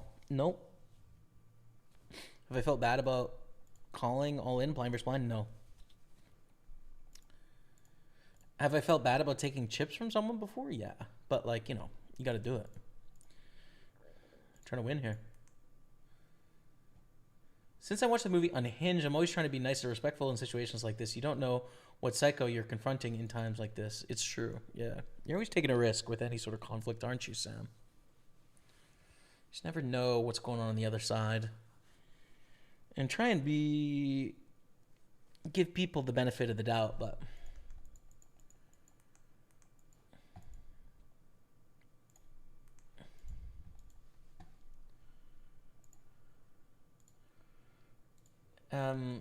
there's just sometimes when it's like the ones that really get me the most, I would say,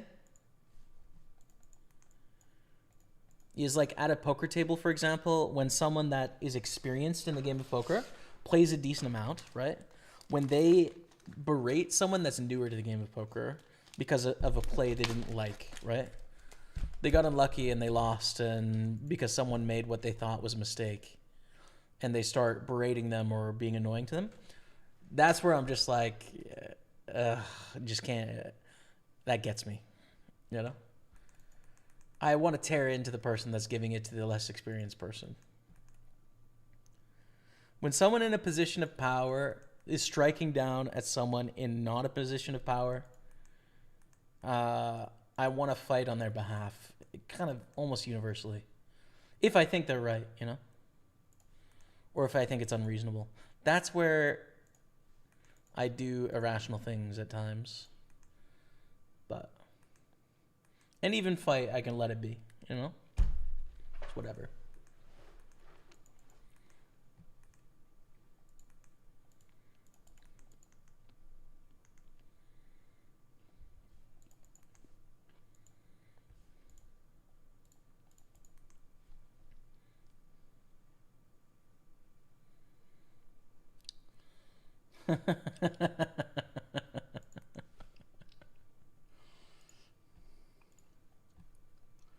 B-Car being an absolute menace in the chat. Nothing new. An absolute menace.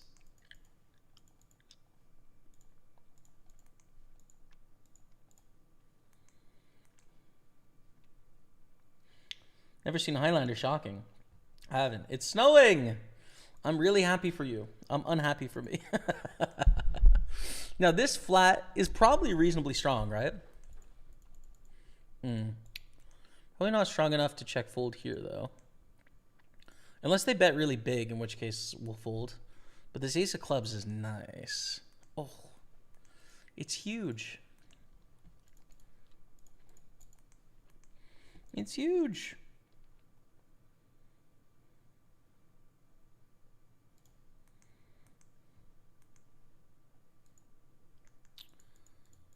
I don't know.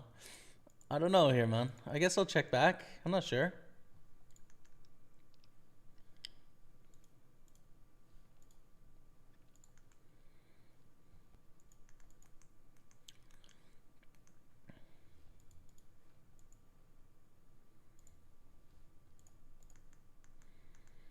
Okay, we won that pot.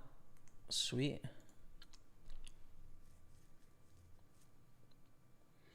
My username is also based on a past profession, Twilight of the Beer Gods.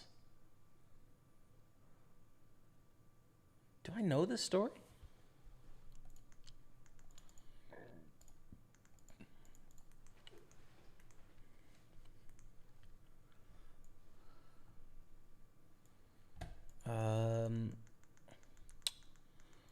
I don't know. I don't know if I know that story.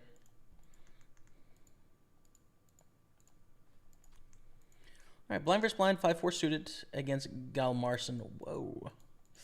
Don't think we call here. Average bounty, $326, dude.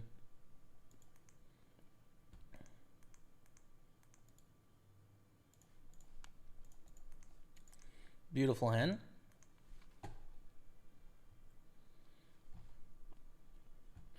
Where are you living right now? In Canada. I think rejam here, just worth it with the average bounty of $315.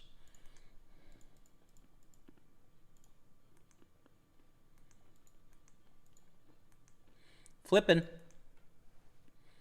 Up top. Yeah. Be the... oh, no.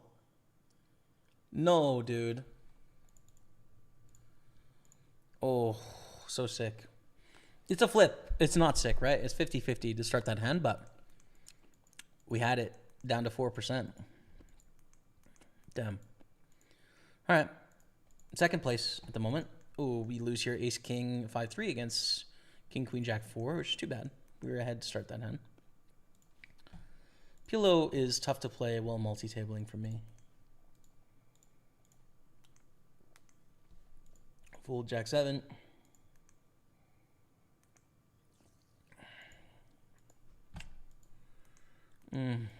Fold.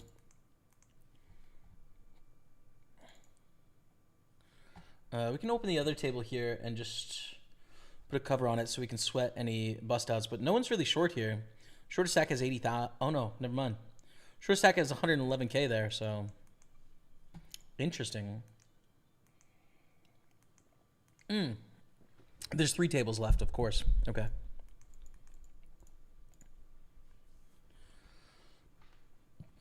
J'habite au Quebec. Did 6 hours of French tutoring last week, chat. 4 hours coming up this week. Feel like I'm making some real progress. I mean, it's still like so much longer to go, you know?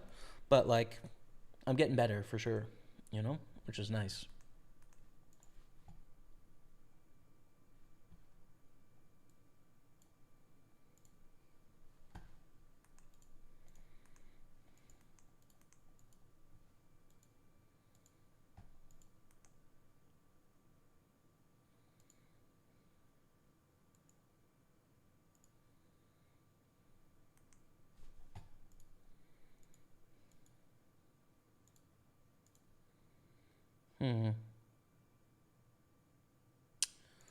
Raise Jack 10 here because of our relative strength in the tournament with 2 Broadways, but it's not like an amazing hand or anything, you know? Plus, in Highlanders, a private is called a Highlander for short. Oh, interesting. HLDR, only when I transferred to the Royal Irish in my last year, they became a Ranger. Word. Cool, man.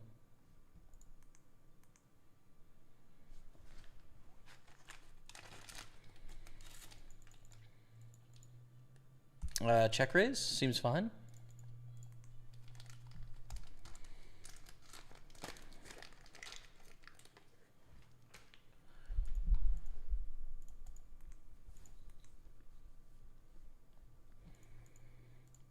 And just a big bet here on the turn.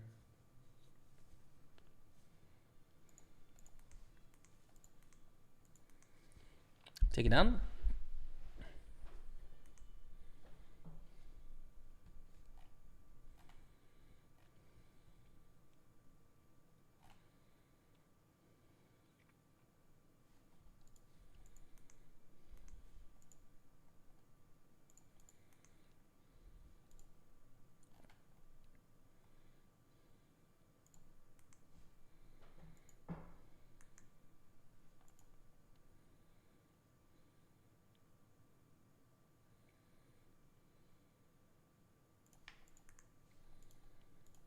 Three bet in the 109 Sunday party. We're going to see bet here with top pair, top kicker.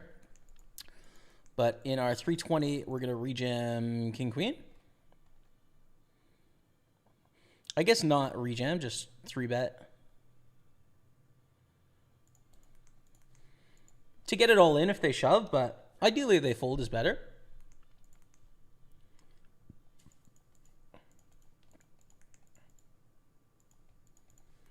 We get check raise there. We take it down with the king queen, which is fine.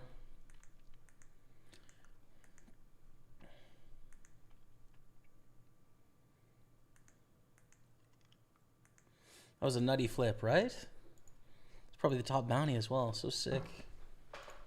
So sick, dude. Probably that top bounty, man. Twilight of the Thunder Gods is a heavy metal song. I used to be the frontman of a heavy metal band. What? No way. That's crazy, man. I didn't know that. This is definitely a new story to me. We bust there. We can re-enter. We will. That's sick, dude. Do you still listen to metal? Do you play it all, Rob? Rob, I feel like you've lived 100 lives. I was also a brewer in a brewery. Dude, this is so sick. By the way, just flat ace 10 here.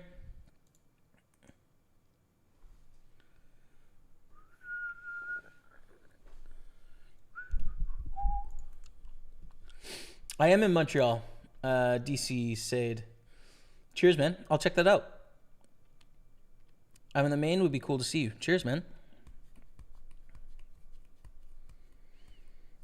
Usually live stuff is on a Sunday when I'm already playing, you know.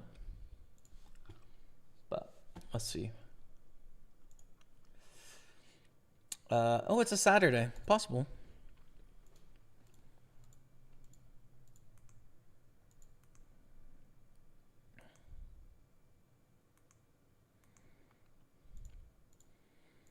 Just keep betting here.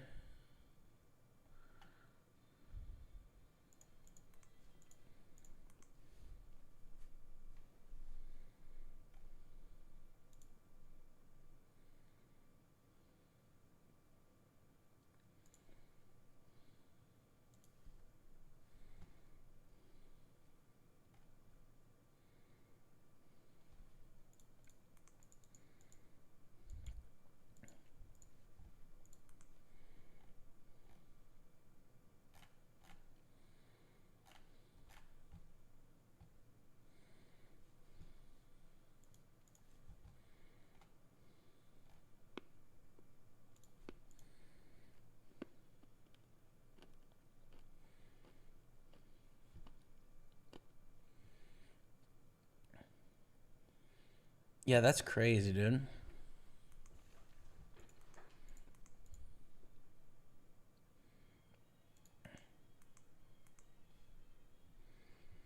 I loved it. I'm not as hardcore into it as I used to be, though.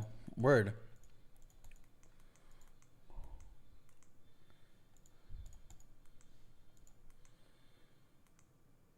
Okay, 177 bounty gone. And I think this player is still in, so that's good because the bounty goes up. The average bounty goes up. We're down to 16. Yeah, average bounty is 335. And we continue on. Let's go.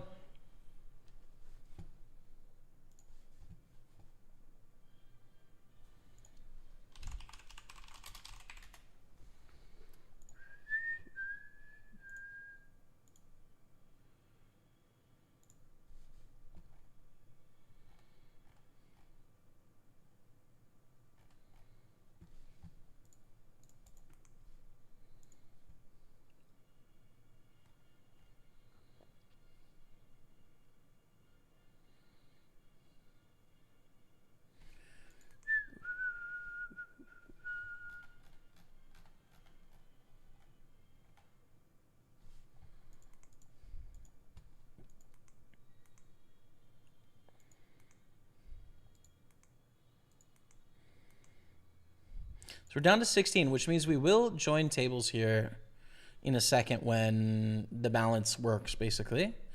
Also puts us in the soft bubble territory. So far, we've earned $150 in bounties. The chip leader has earned 1,077 in bounties.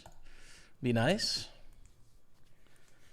And they have 390,000 chips, but we will combine tables when some of these other tables finish their hand, basically. I just won my first mini turbo, 55 cents. It's not much, but the feeling of winning. Yeah, man, for sure. Money's completely relative in poker, right? Like, there's not a huge difference between the $1 and the $20 and the $200 and the $2,000 and the $20,000.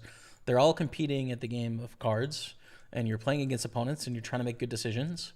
And so playing where it's suitable to your experience level and affordable to your lifestyle, there's never any shame in that, dude. You know, you don't have to win life-changing money for it to be a good accomplishment. So congrats on the win.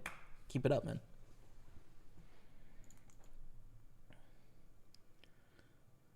Okay, so it moved us to this table, so I got to switch this out.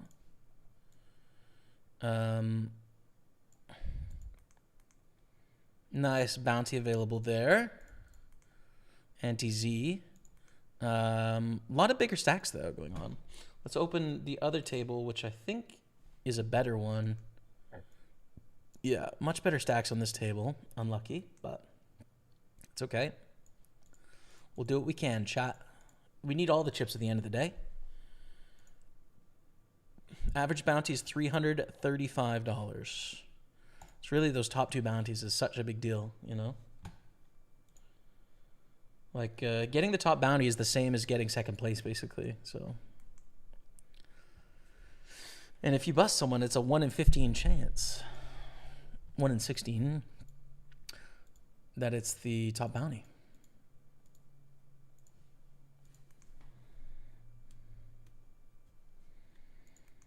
Talk about action. Look at this. Open jam. Okay. On our table, Open, 3-bet, call to the flop, 10-7-4. There is action, baby. Playing the WCPC Maine and Montreal this week? No. No. Rebecca and I actually have a nice 3-day vacation. Well, it's like a 2.5-day vacation planned this week. From Thursday to Saturday. So, looking forward to that, man. And I'm going to be playing online on Sunday as well. So, so that's the thing. If I was going to play anything, there's like a high roller on Monday and Tuesday next week, but kind of unlikely, dude. I don't know. I could, but yeah. I got plenty of live poker with the Party Poker Tour. What's up, One Time Poker? Welcome back, man. Hello, everyone. Good to see you in the house. Twilight of the Beer Gods. Rob says, I listen to metal every now and again. Absolutely. I'll switch more over to electronic music now, which is because it's easier to write code to. Oh, interesting. Are you coding stuff on the side? That's cool.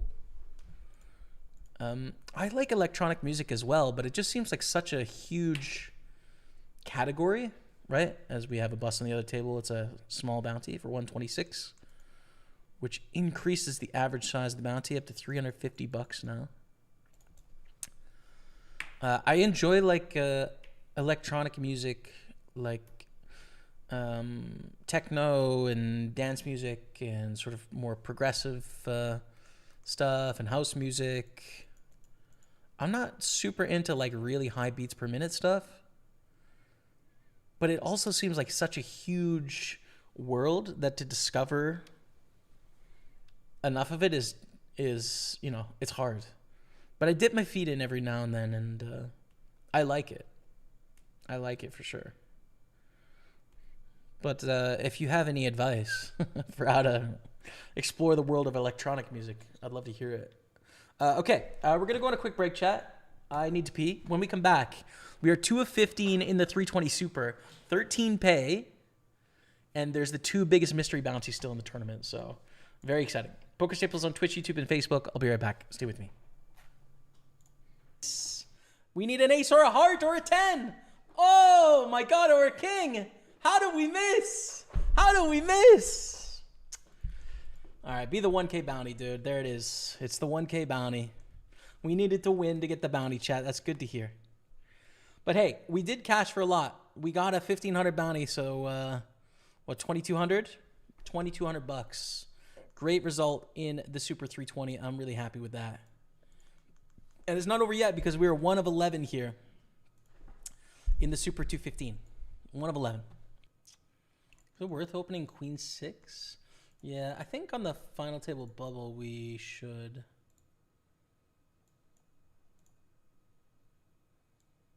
And here it is. Final table hype of the Super 215 coming in as the chip leader. 1 of 9. Everyone's pretty deep here, frankly. So we've got some time. Gotta stay patient. But we're in a decent spot, so let's make it count.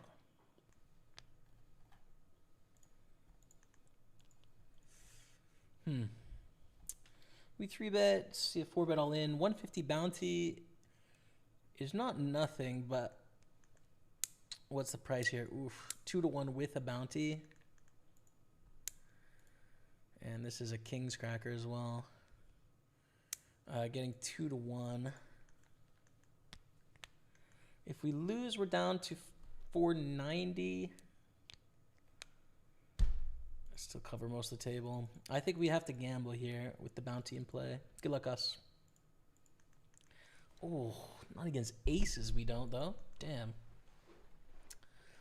That really sucks. Ace 10, ace jack. I don't know who has who covered. Didn't time me out. Yeah, I can't see it. Like on mine, it shows up as stars. See, Muggy? Just star, star, star.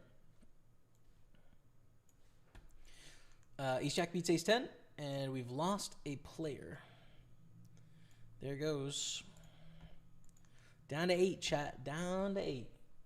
The 150 bounty in play and ace 10, bro. I think we need to call here, especially with this bounty in play. And we are flipping. What I mean is, like, my opening range is going to be wider with this bounty in play. They know that. They're going to reshove wider, etc. And we do take it down. 150 bounty coming our way. Beautiful stuff.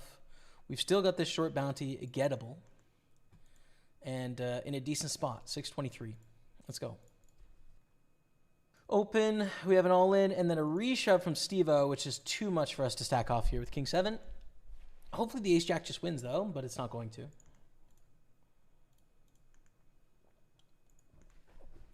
There was outs. It could have been a queen, right? Steve-O goes for the raise. We call to the streets. 8-8-9. We flop a gutter. Not a bad flop to mess around on, though. I think I'm going to, even against a half-pot bet, doesn't make a lot of sense in this board texture. They snap call the check raise. We'll check here. I feel like the AirPod 3s are going to be great for living in another language, but for learning a new one, I don't know how useful they'll be. I could be wrong, though. I don't know. Jack 9 offsuit. It's decent. It's good enough to play in position here for sure. We do cover 2 opponents on our left, so it's nice to have that power to be able to get these bounties. At the same time, we are trying to win the tournament here, not just survive to 4th place, for example. So we'll call and then fold. 7%, 17% of the field. Let's just say 20% on example, right? So what are the odds that you don't cash, say, 10 in a row? It'd be 0.8 to the power of 10, I think. We don't fold here with ace queen O. We're all in. Good luck us. Ugh, against queens. Ace! Hit it. GG, guys. GG in 6th place. 806.56 is our score. Chat, that's it for me, dude. Big thanks, everyone, for your love and support here on the channel. I appreciate you all. See you all very soon. Thanks so much. Till next time. Goodbye. Here we go.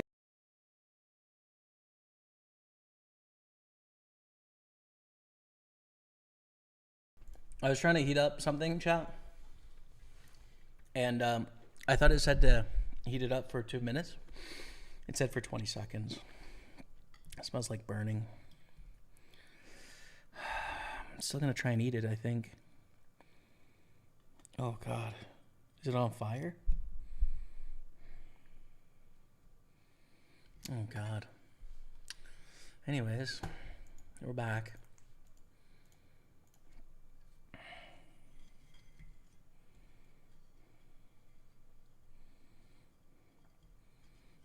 It's just a little sweet treat. Give me a little boost of energy, but burnt the crap out of it. It's just not very nice, chat. Party doesn't have any live events in Canada. We do have online though, but we don't have any. We don't have any live events at the moment. It'd be sweet if we did though. You're asking on YouTube, but on Twitch, the man, the man behind the Party Poker Tour is in the Twitch chat. So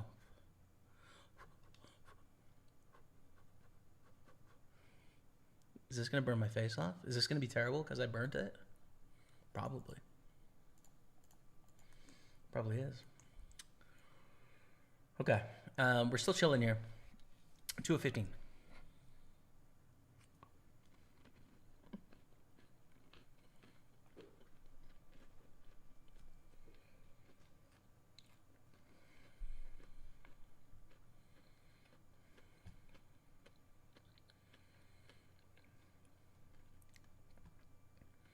I defo have a colorful CV. True. At Bcar, I haven't won a Party Poker Tour event trophy. Jamie knows how I feel. Wow. Too soon. It's true. Rebecca does have a trophy. I don't.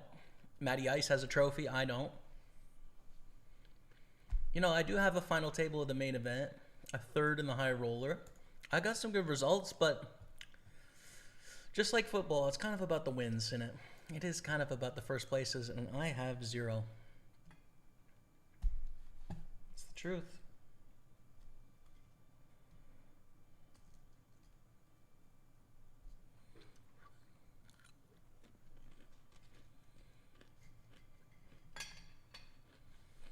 So burnt.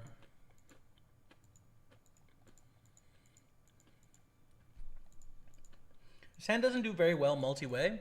It's not really a bountyable spot. So it's gonna fold.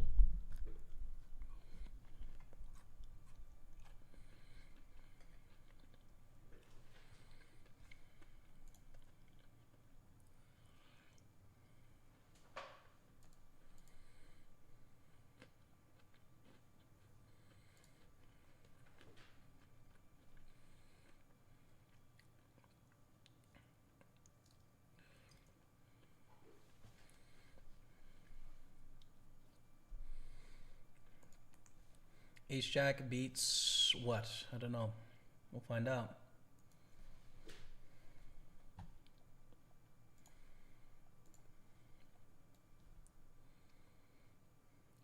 Ace Jack against King Queen of clubs. See the disaster I could have averted there?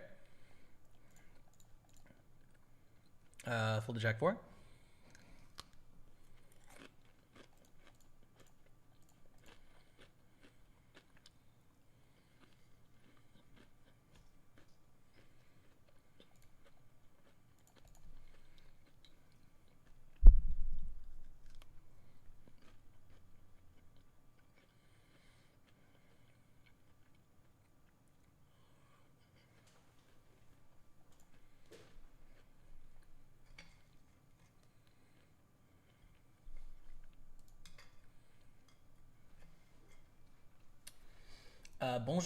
Bonjour, Jamie. Bonne chance à toi, mon ami. Merci beaucoup.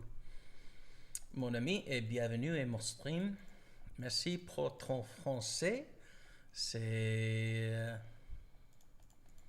J'ai voulu utiliser l'audience pour apprendre le français. Donc, c'est useful.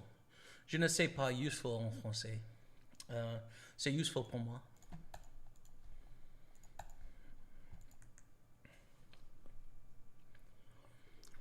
Je parle avec mes amis petit peu chaque semaine. Donc, mais non, cette semaine. Et je dois parler d'accord. Donc, je suis content. Bet and raise here. I am going to fold.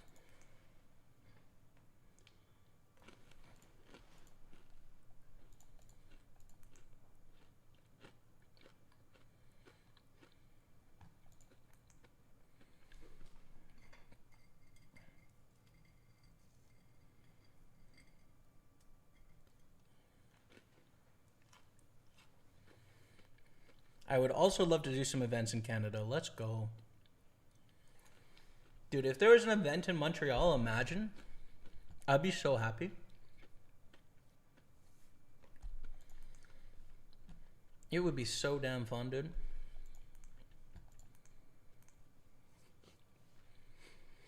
Tom J1399 goes for the open. We're going to call in position with a beautiful 10-9 suited. 15 left, 13 pay, and we're in second place with the big mystery bounties out there, 350 per.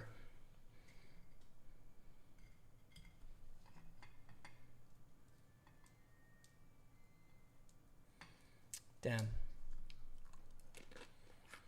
It's a big miss on this flop. If it checks to us, though, we have a lot of barrels. They bet real small. Too small to fold. Getting 5-1 in position. Turn, we pick up a gutter and a flush draw. I think just call is simple. If it checks to us on the river, we can bluff. We don't have to bluff on a 10. Just hope it goes check, check. And if they bet, we probably fold, unless it's some super weird sizing. Okay, we fold.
At least you didn't set off the smoke alarm. True.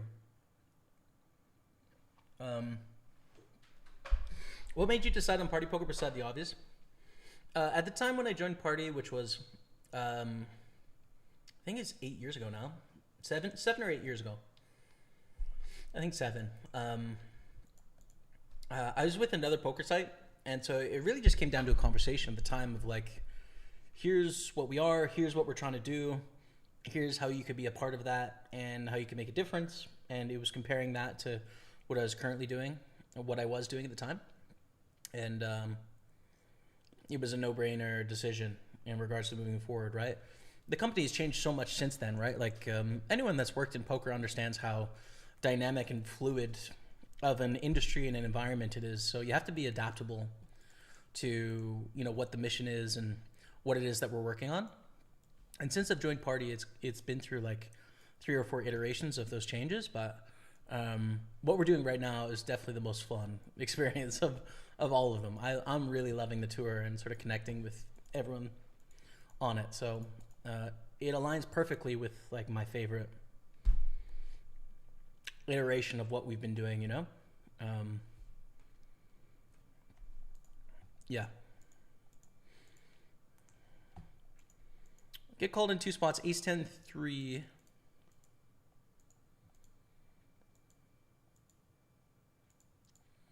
It's a really awkward hand to play, actually, because we have a bad kicker ace. We're out of position to 2 people.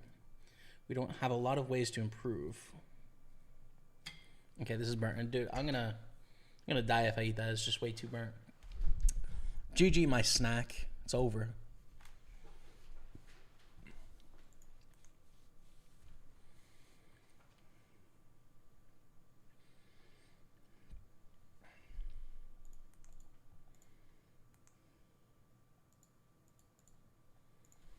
It's a pretty bad turn.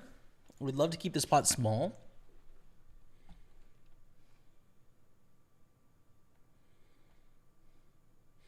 I set off in every room I walk into. I'm smoking hot, says PGD. Wow.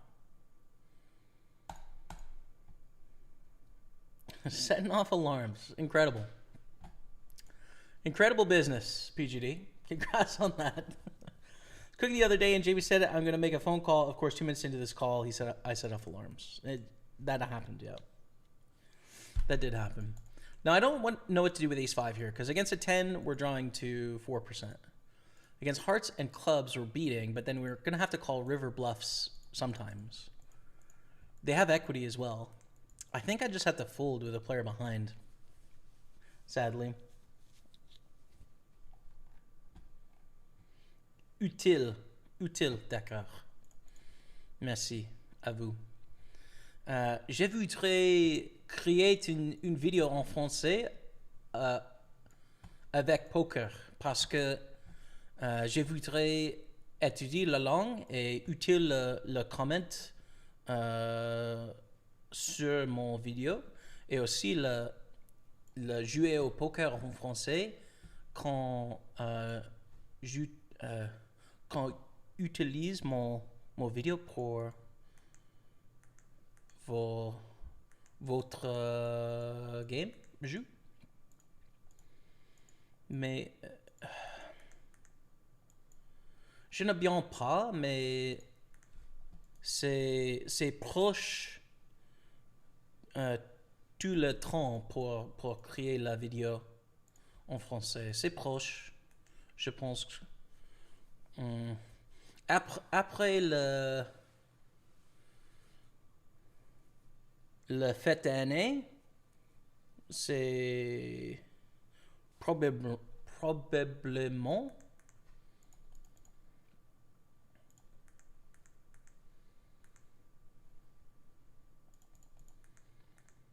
je suis parle le français à A1 ou A1 en québécoise.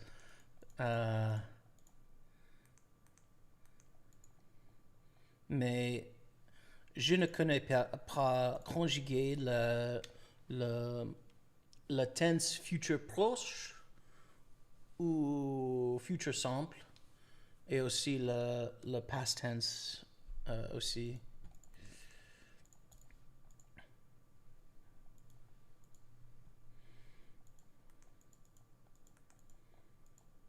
Je travaille celle-là maintenant. Ci-là. Je travaille ci-là. I work on that.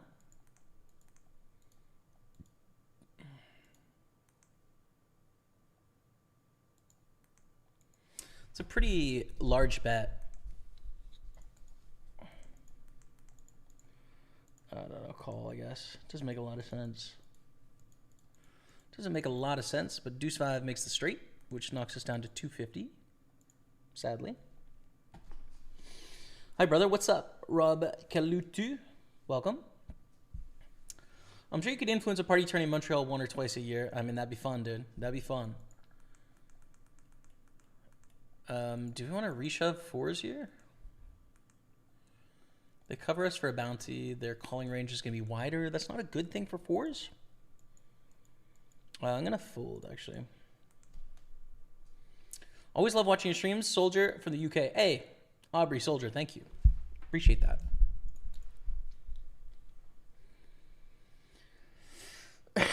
Too burnt. I burnt it.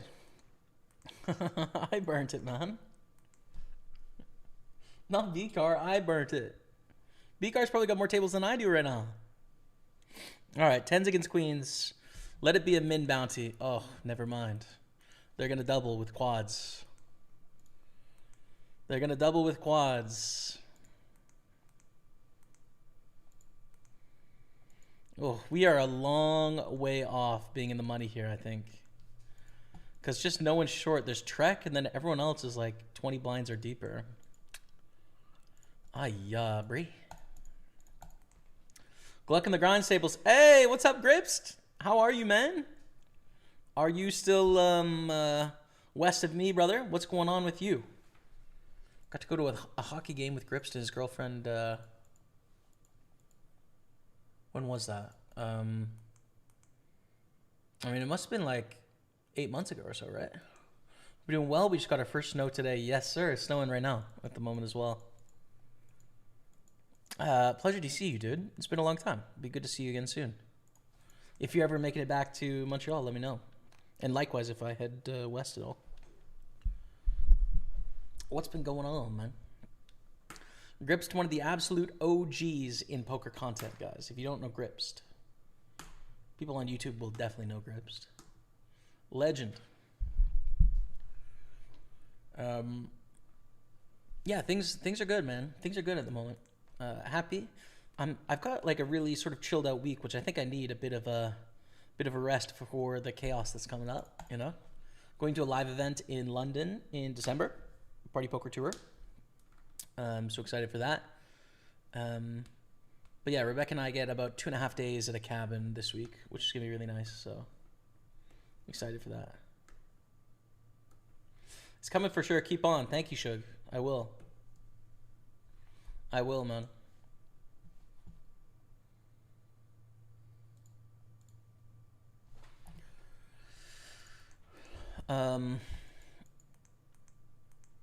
So right now in French, I have we're going to fold this King 6. Doesn't play very well multi-way, especially at the stack depth, which is relatively deep in tournament turns. I have a tutor that I'm working with right now for French that I'm meeting for 6 hours a week. So it's like 2-hour sessions. But like, I don't know, 2 hours of speaking another language is challenging, right? Like I'm really tired after. But I'm making good progress. The problem is that like for most of our lessons, I'm speaking with one other student. It's usually me, one other student, and him. And first of all, they're at a higher level than me, almost always. They're like A2 or B1 or something like that. So they have more vocabulary and they're a little bit faster. And also, most of them are Portuguese, actually. Like, think of the people I've spoken with, maybe like 80% of them are Portuguese. I have one Irish guy that lives in Ontario.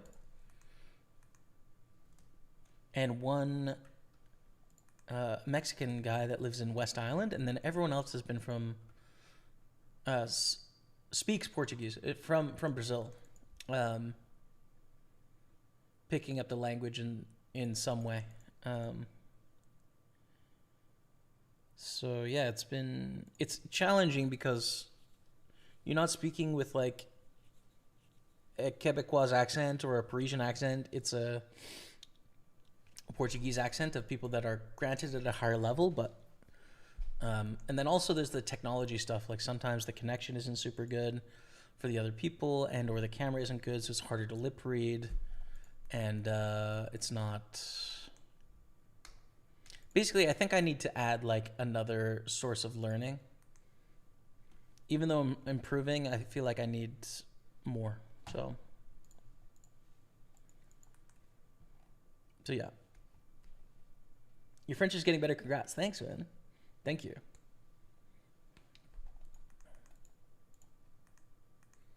I've been working hard on it. So we're going to shove a shack here. We're hand for hand still. 15 left in the 320. There's a big pot going on the other table there, but we'll sweat this first. C'est là. Oui, c'est là.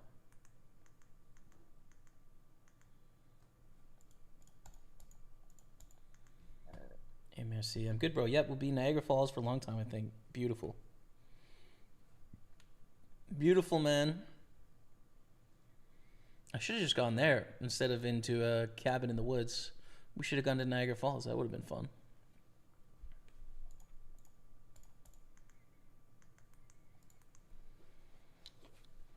Open ace 4 on the button with our 240,000 big 3-bet from Mog. We fold and move on. Just play this straightforward, right? Like sometimes we're getting bluffed there with ace 4, but not enough of the time to where we don't want to play that. I will let you know for sure if I get out there. I'm learning PLO, so maybe if there's a series that has a PLO event, I'll come dabble or something. Beautiful. We had a lot of fun visiting y'all. Yeah, man. It's great times.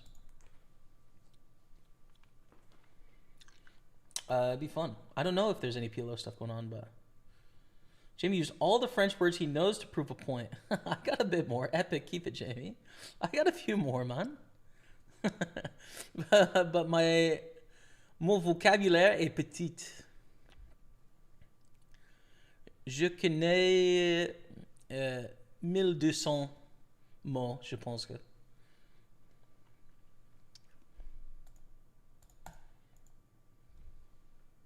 Je pense. Didn't know you were Canadian. Manitoba here. Good luck, bud. Thanks, man. Thanks, bud. Roll the dice. Appreciate you, bud. It's nice to speak with a fellow Canadian in English as well, because I can just jump straight into lingo, you know? When I go home to Alberta, and I speak to someone from Alberta, like, it is really comfortable. That actually reminds me, I got to reach out to that guy. I called a guy last Sunday, and about buying something for behind the stream. Anyways, this guy had a real strong Canadian accent, and immediately I was just like, oh, yeah, bud. Oh, yeah. I've met 100 of these guys, and I like them all, bud. Cabin time, nice. I thought so. Mixed game, master, true. Half PLO, half Hold'em. There it is. B-card the champ.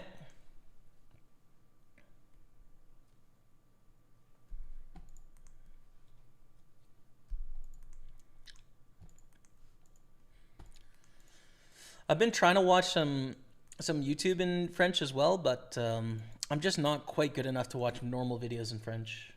I can watch like the news and pick up enough words, but not like colloquial, everyday French of people not speaking for a beginner audience, you know? We open here, get shoved on, we have to fold, and we're down to 200K, man. We were chip leader, and now we're just like everyone else, just middle of the pack. All right, there's a potential bounty on the other table, so let's sweat, and hopefully this is tiny. Hopefully this is a tiny bounty. But they double up here, no? They do. They double up, so we continue. Two's not worth opening here.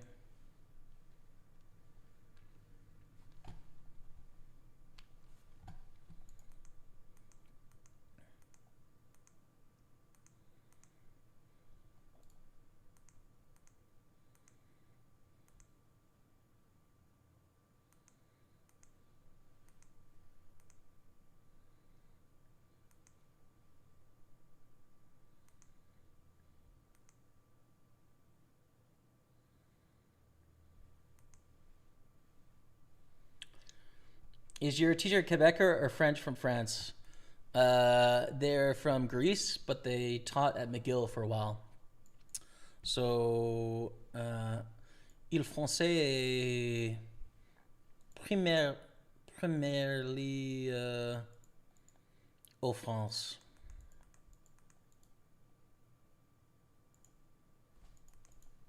But I can hear, like, I don't know a lot of the differences in phrases, but I can hear the accent difference for sure, you know? Like, and I'm not perfect at describing this, chat, but like the washroom or the bathroom would be salle de bain. Salle de bain. Où sont les salles de bain or où sont les toilettes? But salle de bain for this example. In Quebec French, it's salle de bain. Où sont les salles de bain? Whereas in like Parisian France, it's salle de bain. Où sont les salles de bain? Où sont les salles de bain?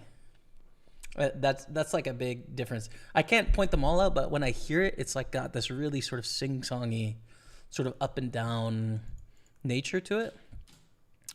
So I think I'm perceiving it, but is it going to be a problem when I speak with people? I don't think so, because most of the French I'm hearing is Quebec French, you know?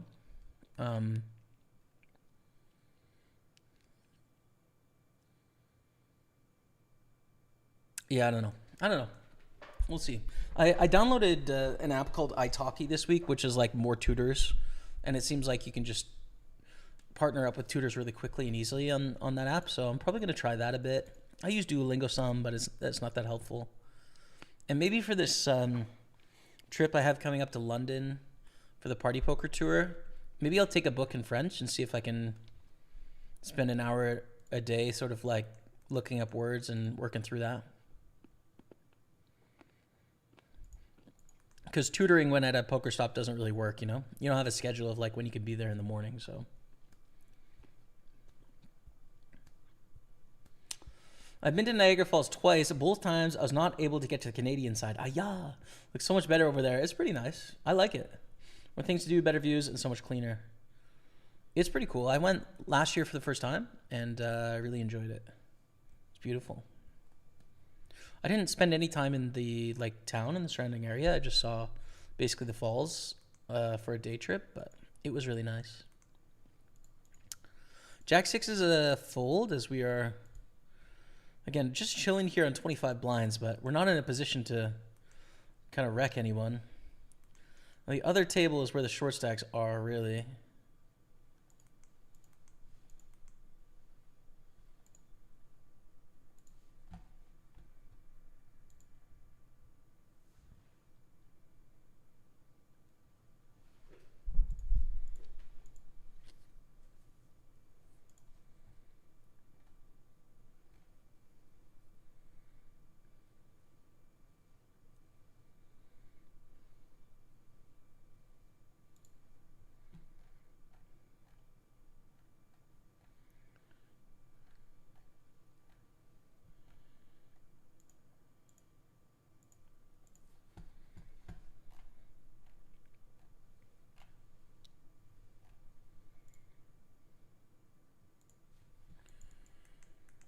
Got a full to the raise 3-bet there.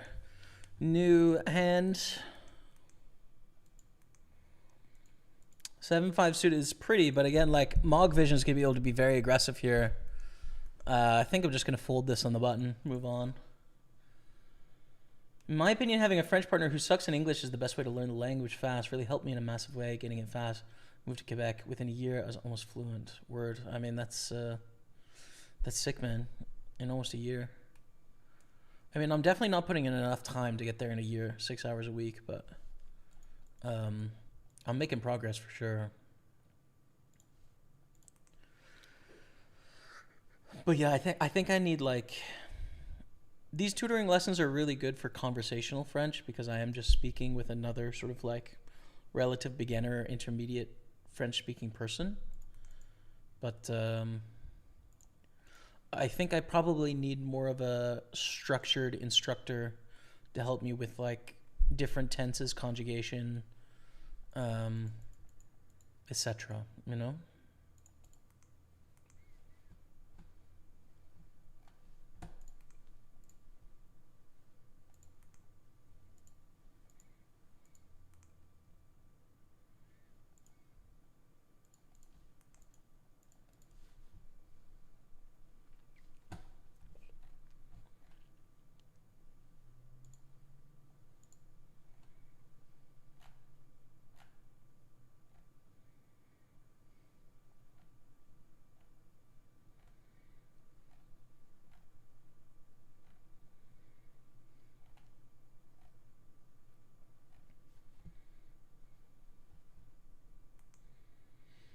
100%, bro. The views are extra sweet on the Canadian side.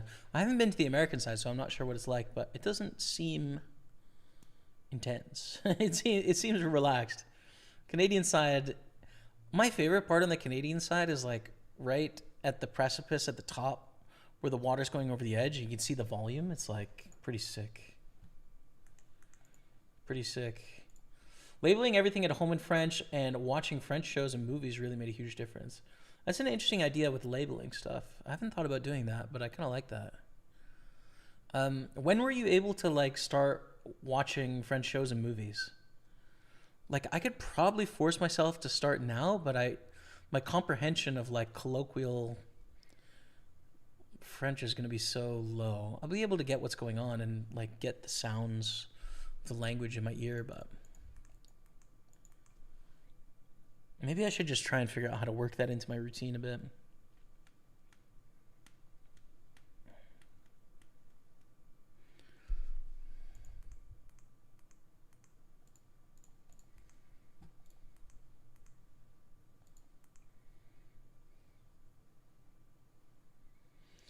Bro, that sell to buying thing was kind of on point. My tutor laughs when I did that because he thinks it's perfect. Où sont les salles de bain? Où sont les toilettes? Où sont les salles de bain?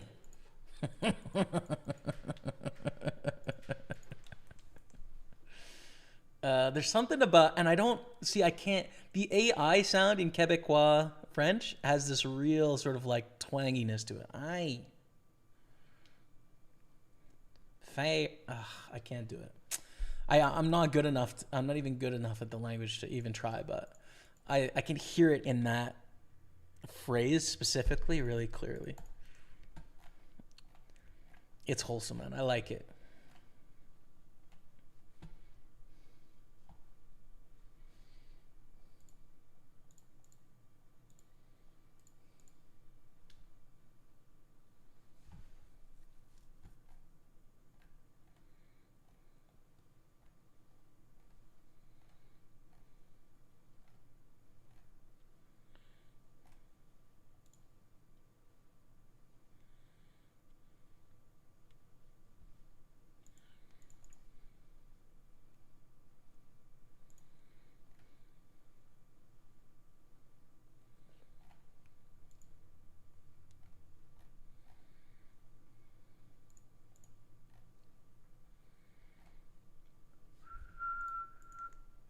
All in on the outer table. Ace queen is ahead of ace king.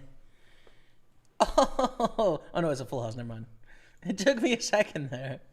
All right, so someone is out. We are on the pure bubble now, but let's allow this to be a minimum bounty. We want the big bounties to stay. We're just waiting for this hand to finish on our table before we are going to find out.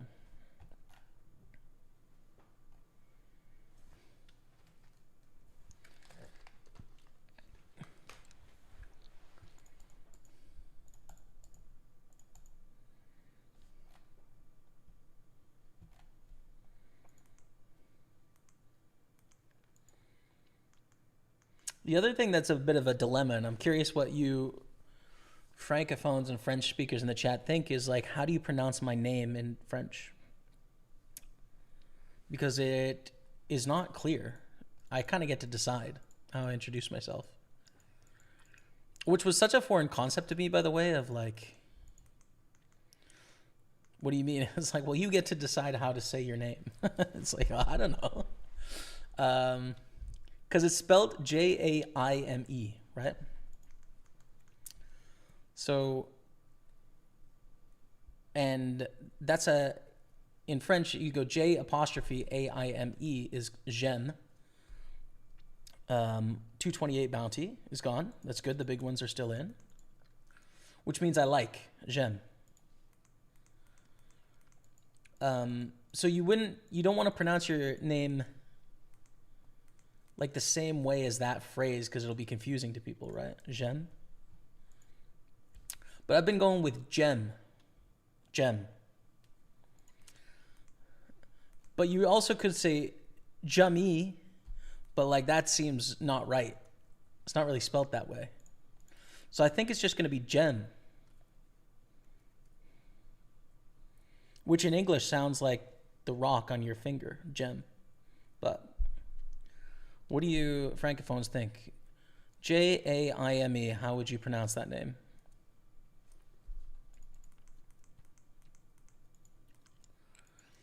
All right, 14 on the pure bubble here. Someone moved to our table with a shorter stack, I think. We do cover these two, which is nice. But our stack is kind of pitiful nowadays. Lame.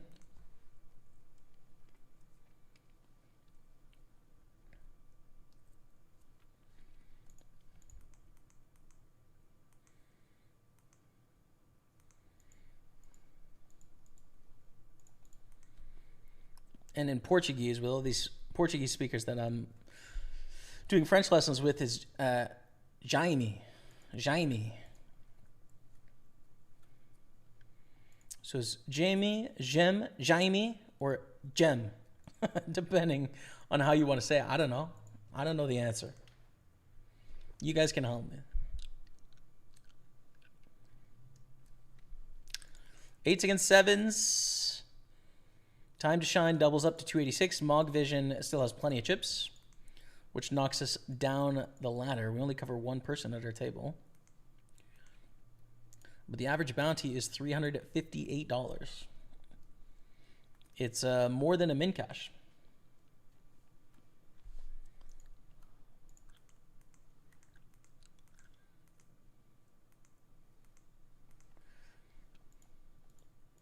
It's a pretty hand, but I don't think it's worth gambling here.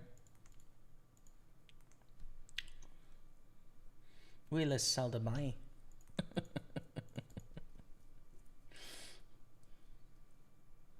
Thank you. I have a drum. Thank you for the thumbs up. It means a lot.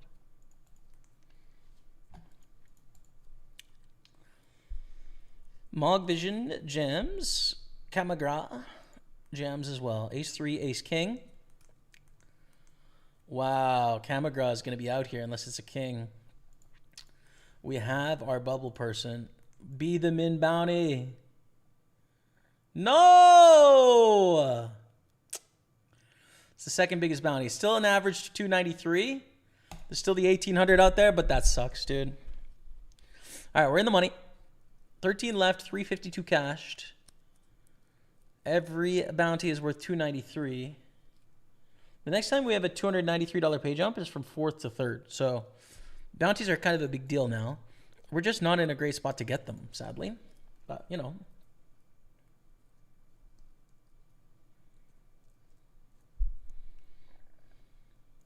It's love. It's not like, it's love. Is it? I thought it was I like, but. Like, I use j'adore for like love or for a stronger feeling than I like. J'aime and j'adore. But what do I know?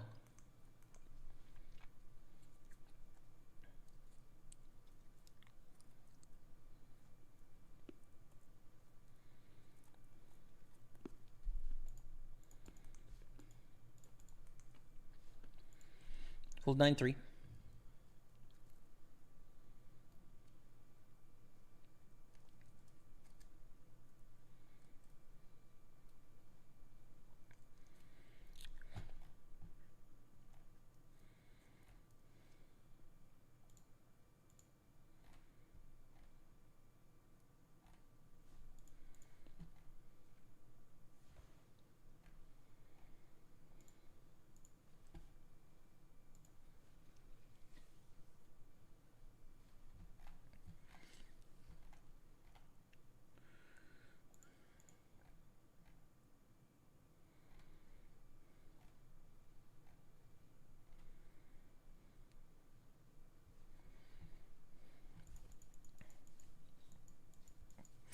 I think we just shove here 16 and a half blinds, but six-handed.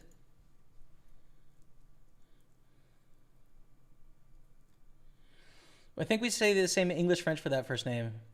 Je m'appelle Jamie.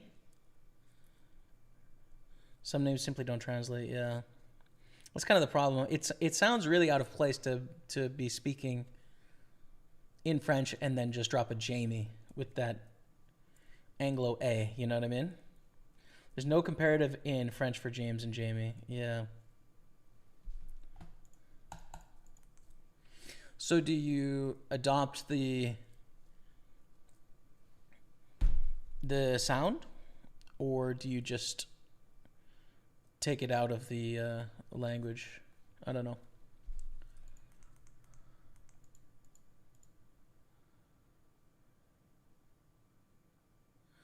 So I think we defend with Jack 10 here. Probably a little too weak to just want to like jam it, but we can just call.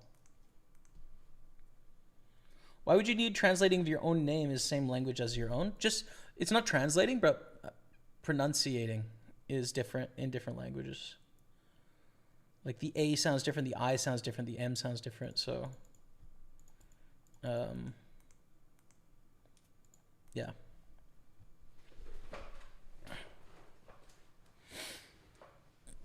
You could leave it the same, but if you think about if you're having a conversation with someone, and let's pretend that I was actually good at this language, right? And you're speaking fully with like a French dialect, and to then drop it like an English word is like jarring, right?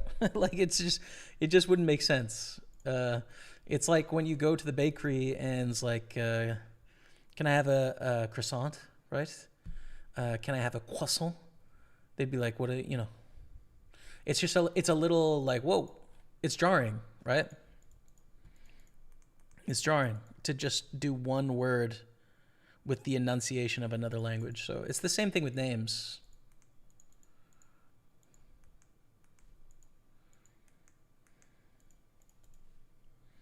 But it's also not a big deal. But I'm leaning towards Jem just because, you know, I've had people call me Jame before, right? What's up, Jame? Jamer? Like Jaim. And that's basically what it would be, which is fine. It works. And I don't really want to go with Jacques, which would be probably the closest translation. Like name would be Jacques, I would assume. Jauq? Jaqus? Jacques? It's both like and love word. Word. Okay, we're on 219 now, which is very good. I don't know if we want them to win or not. We want to cover them for a bounty, so however that can happen. Doesn't be the min bounty. Be the min bounty! Nice. Okay, it's a small one. Average bounty is up to $307 now. There's only 2 bounties that are over that amount, and the other 9 are under, which is interesting.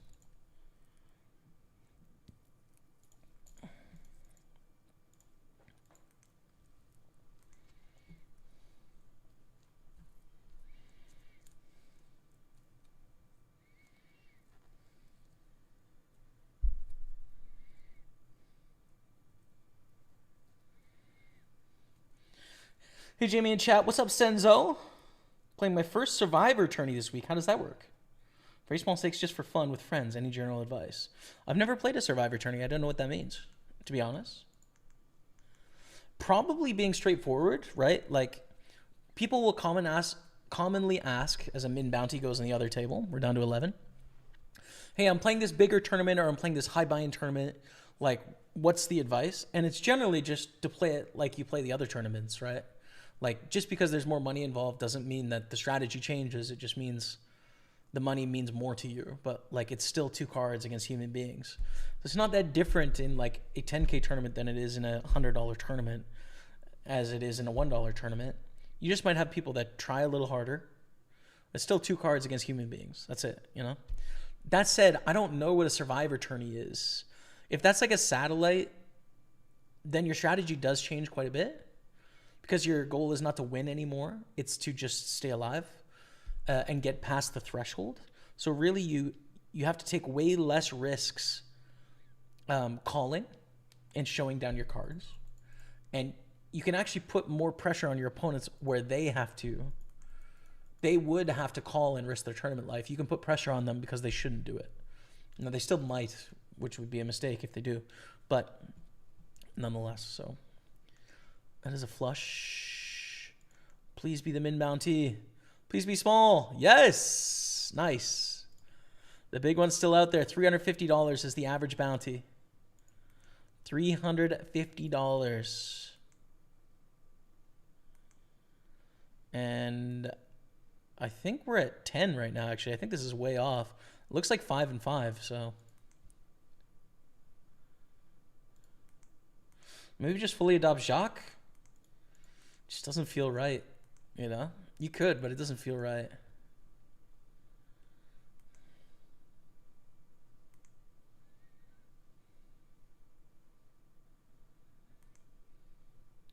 James is a fairly common name in French for Quebec speakers. They will say James like we do in English. Je suis James. Yeah. Yeah, that works. All right, top bounties out there. We're down to 9 now. We're at the final table, chat. How did that happen?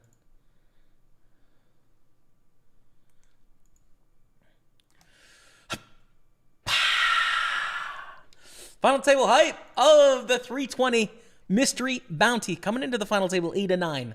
I wish we had some better chance to get mystery bounties because the top bounty of 1,875 is on one of the 9 of us here. We've cashed for 405. All the payouts in the bottom left, it's 2,600 for first, but you have to include these bounties, right? So far in the tournament, we have got just $150 in bounties. That's it. 150 bucks. So not a huge factor in our results, but we have the potential for a huge one. So that's true. Jacques is James. I thought Jacques was Jack. Yeah. See, my parents said they didn't know if I would go by Jamie or James or Jim. I don't know if there's a French equivalent of Jim. Some people call me Jim as well. Tremendo Days calls me Jim. Yeah, I don't know. My friend called her newborn baby James, and she speaks French primarily. Word. Je suis James. That works.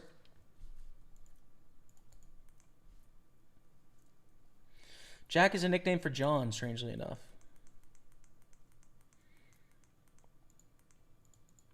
Yeah. I don't know.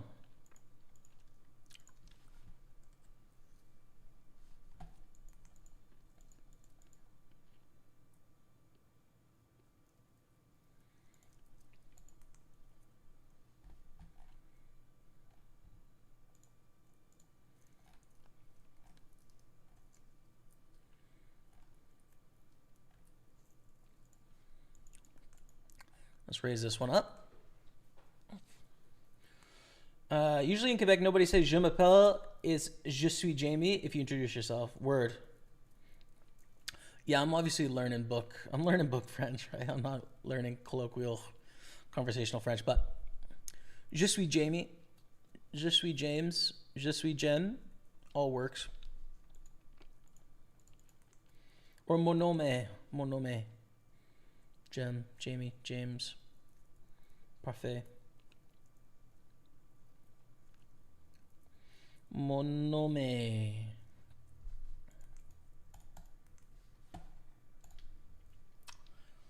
All right, chat. I've listened to 3 Bruckner symphonies today, and I've had enough.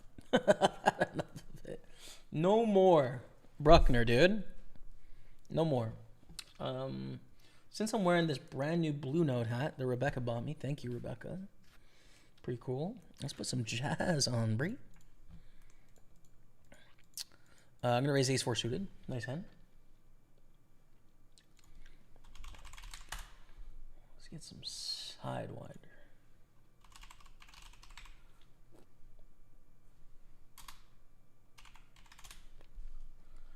Lee Morgan Sidewinder. That's what I want.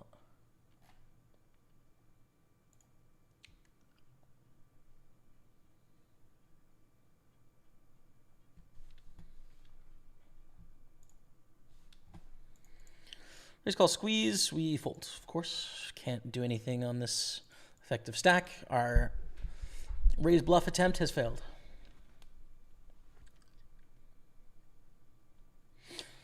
Thinks that makes sense. I guess it makes sense to compare it to a satellite. I think so. If it's like the same kind of thing, I think it's just to pay the top 10% a set amount. Yeah, exactly like a satellite. Then same thing. Just like a satellite, your goal is to survive.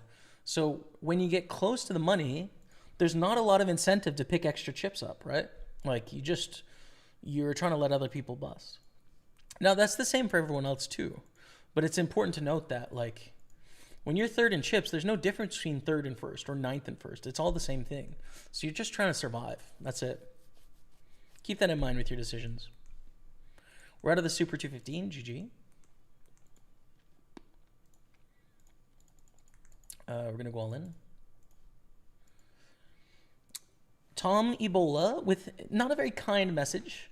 Go walking diabetes. I think you're calling me diabetes. I did go walking yesterday. It was a great walk. I'm not going to walk tonight. It's freezing outside. You need one more chin. My chins are my chins, bro. Listen. However many chins I got is how many chins I got, man. You're just going to have to get on board with my combien de chins. It is what it is, man. Look at this.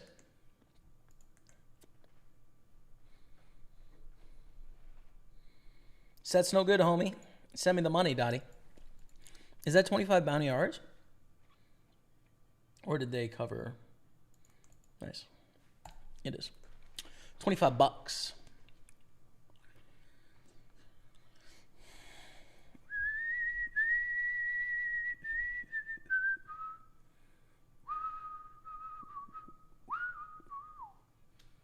Can you guys tell I got jazz in my ears, man?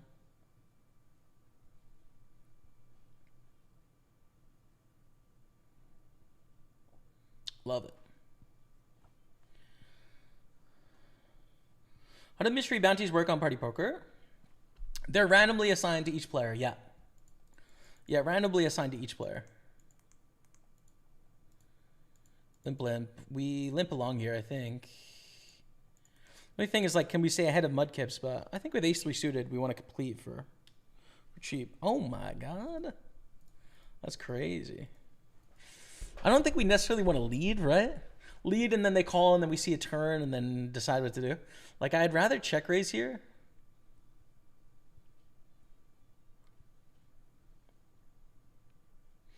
Hey, Maltzit, what's up, brother? How are you, man? Checks through, we see a jack on the turn. Still check raise probably. I don't know. This is close. Haven't been here in a while. I haven't really grinded, but back to it. Nice to watch/hear you on the side. How are you? Things great, man. Having a great time. Enjoying the grind. Probably not check raise here, by the way. Probably just flat. Especially given the final table nature of what's going on. Yeah, things are good, man. It's been a really good year. I've gone to 5 live stops for the Party Poker Tour. Or 4 so far. It's going to be 5 in December. So that's been a lot of fun. The grind's been going well. Life is good. You know, happy personally. And no complaints, man. Things are great. How about for yourself? What's up with you? We should lead on this card, right? Yeah. We can definitely represent a 10 here. And when they check through on the flop, the likelihood of a 10 is so small for Billy Bongo. I'm full after 2 Bruckners. Yeah, dude. Too much Brock. Too much Brock, Bree. Ace-Jack. Okay. I don't really expect like Ace-Jack or King-Jack to fold, but it's such a good card for us to represent on the 10. It's just so good. It's kind of hard for us to have bluffs as well, calling in a small blind. Like, suited ace of spades is what we have mainly. So, it's all right.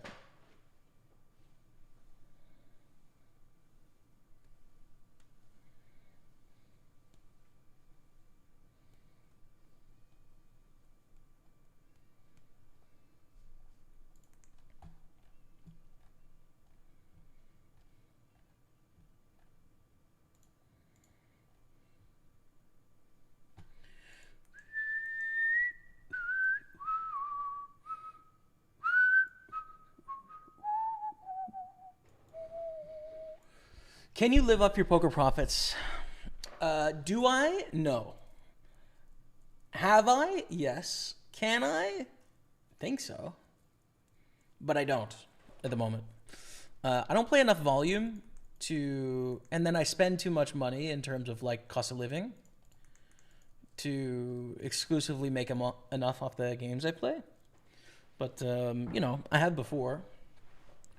And, you know, some of my past profits are invested and that money makes money.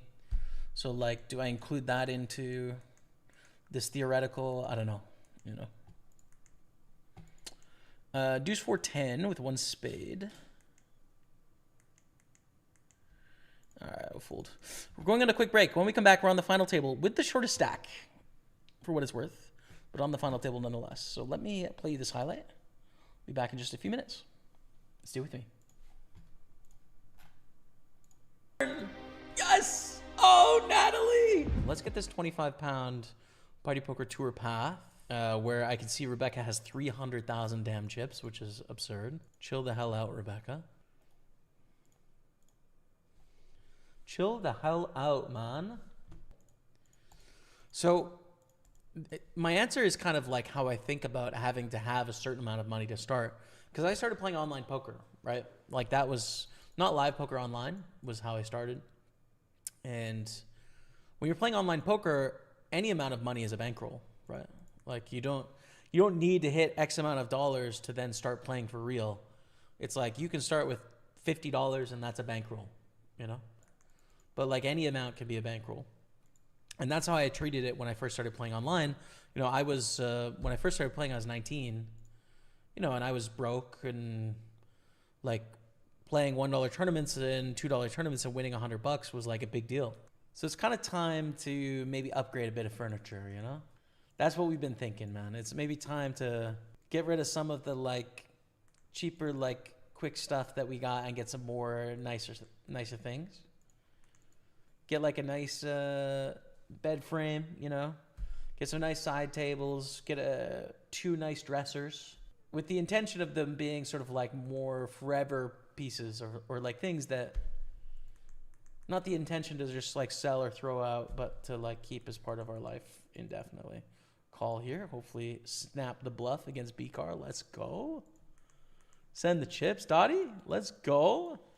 Do you want to go for it with twos here? 4.5 blinds. I think so, man. It's just, the thing is, this is such a short stack. I think we got to rumble. How many make it through in this one? When we're down to 3 players. Oh my God, did I just hit a deuce? I wasn't even looking. Oh my God, I did. Fabio. That's brutal, Fabio. We lost Rebecca. No, Rebecca's out in 5th. Yo, what happened? Oh, sick. GG, Rebecca.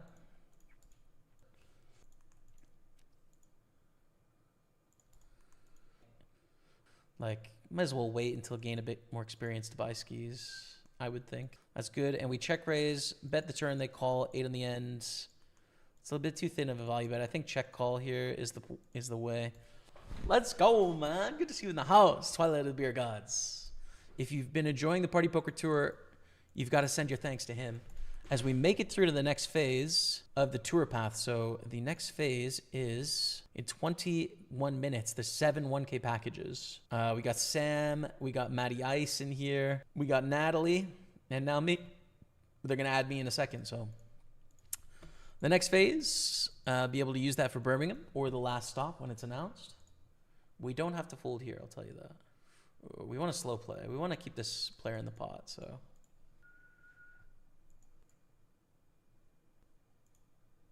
Yeah, early mystery. That's what the early means. Call the check raise. Jack is fine. I don't think they're going to check raise with Jack 10. So that doesn't concern me too much. I think King 10 suited is more likely. But I'm going to check on the turn.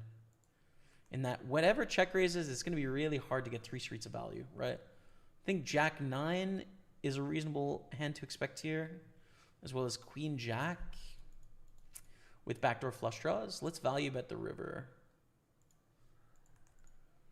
and then fold to a check raise if it comes in, and sick play if it's a bluff. Just started our final phase. Oy, oy. Cool, but we don't have time for that because we are at a final table and in the 109 Sunday party. Well, life is good. Poker is more of a side hustle for me now. Nice. Which is totally fine. I guess I can qualify online for Party Poker live events. You can. Yeah, we have satellites running every week, all the time, every single day. Up to 5 steps, and every single Sunday there's a weekly final. If you get in for 25 pounds into the weekly final, and then there's somewhere between 5 and like 10 seats guaranteed per week. All 5 stops this year were in the UK. They were London, Manchester, Glasgow, Birmingham, and now London in December. You can also qualify for a 250-pound pot limit Omaha event. And then there's a 1K high roller satellite as well, which run every week. And the mini main, which is 150 pounds actually. So yeah, tons of options for qualifying. And the vibes have been really good on the tour, man. It's been fun. Like, everyone's having a good time. So yeah. It'd be great to see you, man.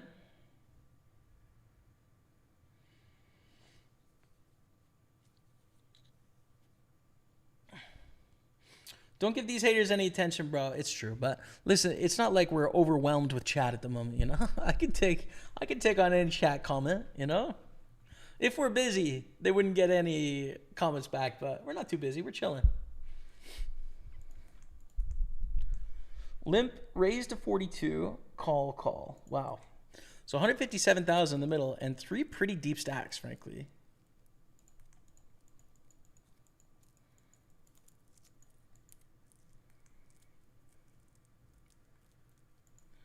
We're going to play the kings in a second, but just stay patient.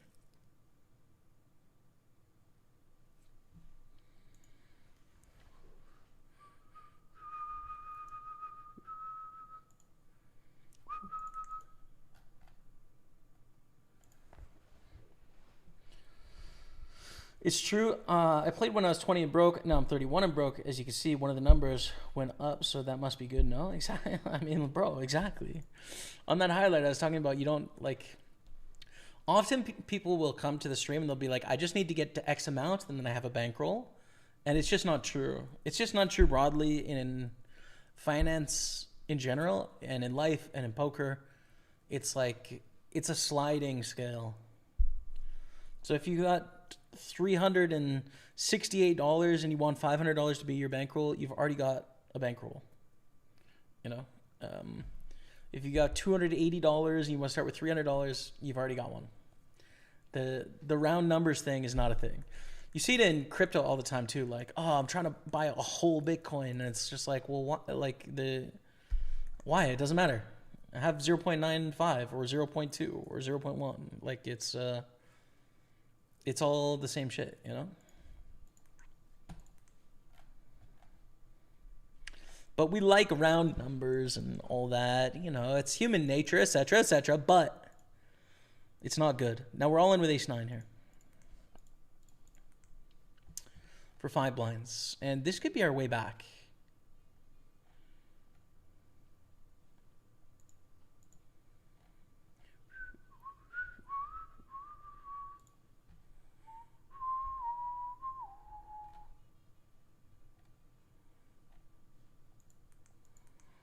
Nice. We get an ISO. We get a call. Wow. All right. Just be kings and kings, and let's hit an ace. How about that? Kings, kings, queens, queens, ace.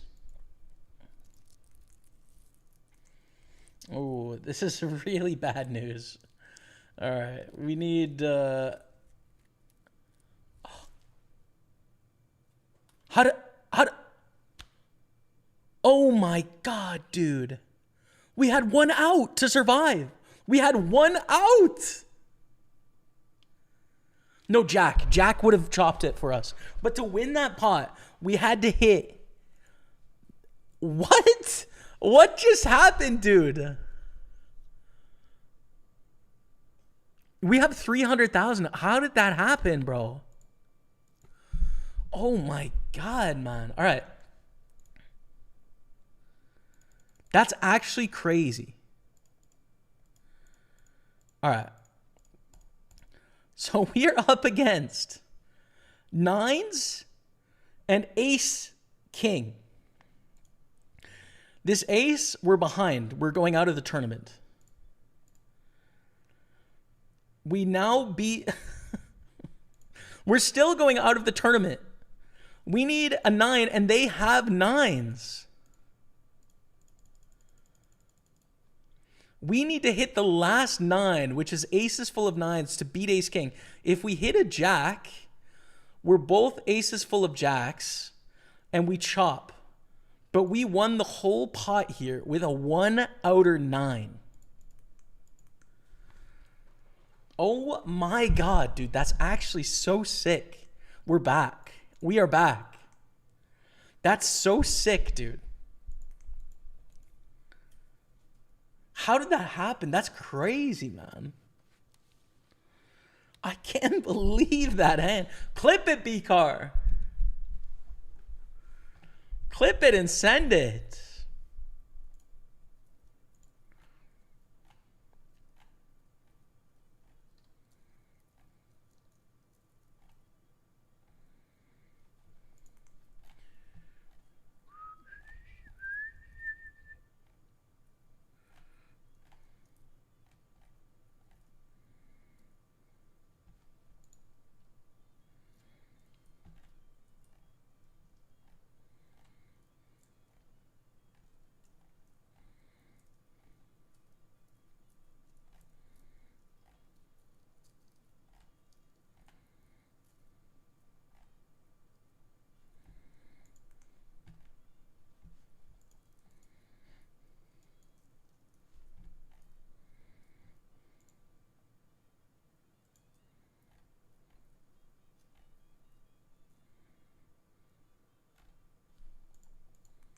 That was crazy, dude. I'm still just kind of coming to terms with that.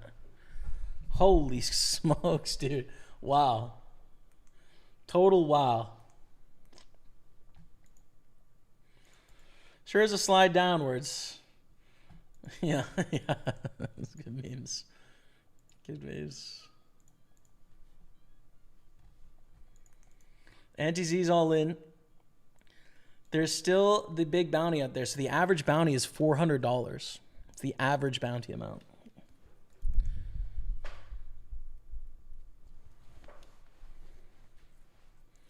We've cashed for 446 right now. Plus, we've got 150 in bounties too, so. Mudkip's all in over the top. So they're going to get this heads up, I think, here. We don't mind if this is a bust out. Let's just make it the smallest one, you know? Be perfect. Ace 9, king queen. That is going to be a triple up for king queen.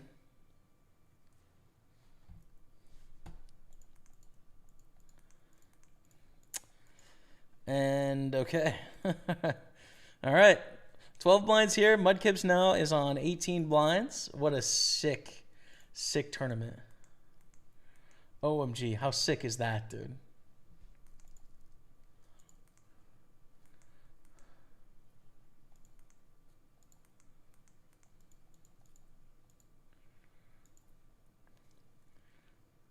Running double outs.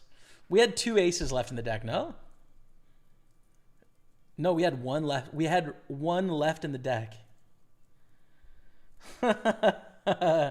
We did have 1 left in the deck. That's crazy, actually. 1 ace left in the deck, 1 9 left in the deck. Holy smokes. So what is that? 1 times 4, 1 divided by 46 times 1 divided by 45? I think. Perfect. I think it's bracket 1 divided by 46 bracket times bracket 1 divided by 45 bracket to the e minus 4 times 100. 0.04% of the time. 0.04% of the time.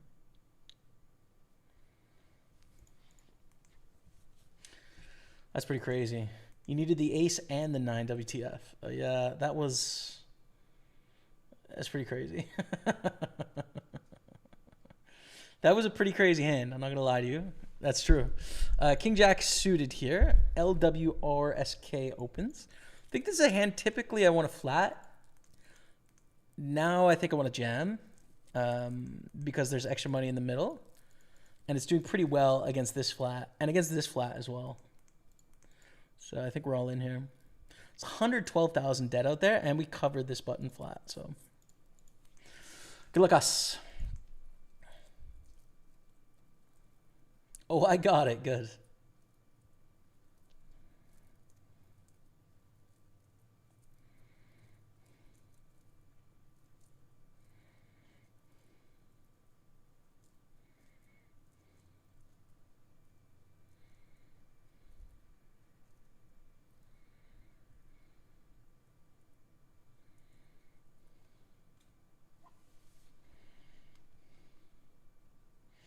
That's going to go viral. You think so? We'll have to think about how we phrase that one, but it's pretty crazy.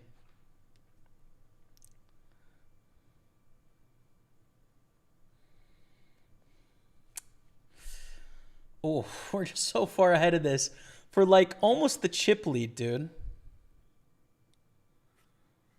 It's a chip. It's literally a chip lead pot. It's a chip lead pot. King Jack against 9-8.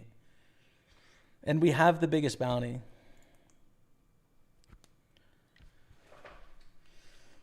It's a chip lead pot. We have the 1,800 bounty, which we obviously capture like a third of if we win that pot.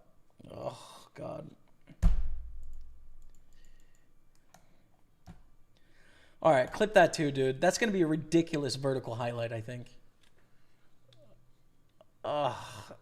Stay tuned for that clip because you guys saw it live. I think there's some interesting like meme formats we can do with that too, right? Like part 1, part 2, something like that, you know? I liked it when you're playing live, man, and streaming it. Me too, dude. Me too. It was fun. It may happen again. I'm leaving you all. We cashed that for 600-ish. I'm still in the 109 Sunday party. I will be streaming day 2 if I make the top 16 of that. That's it for me today. Thank you all so much for watching. Till next time. We'll see you later. Goodbye.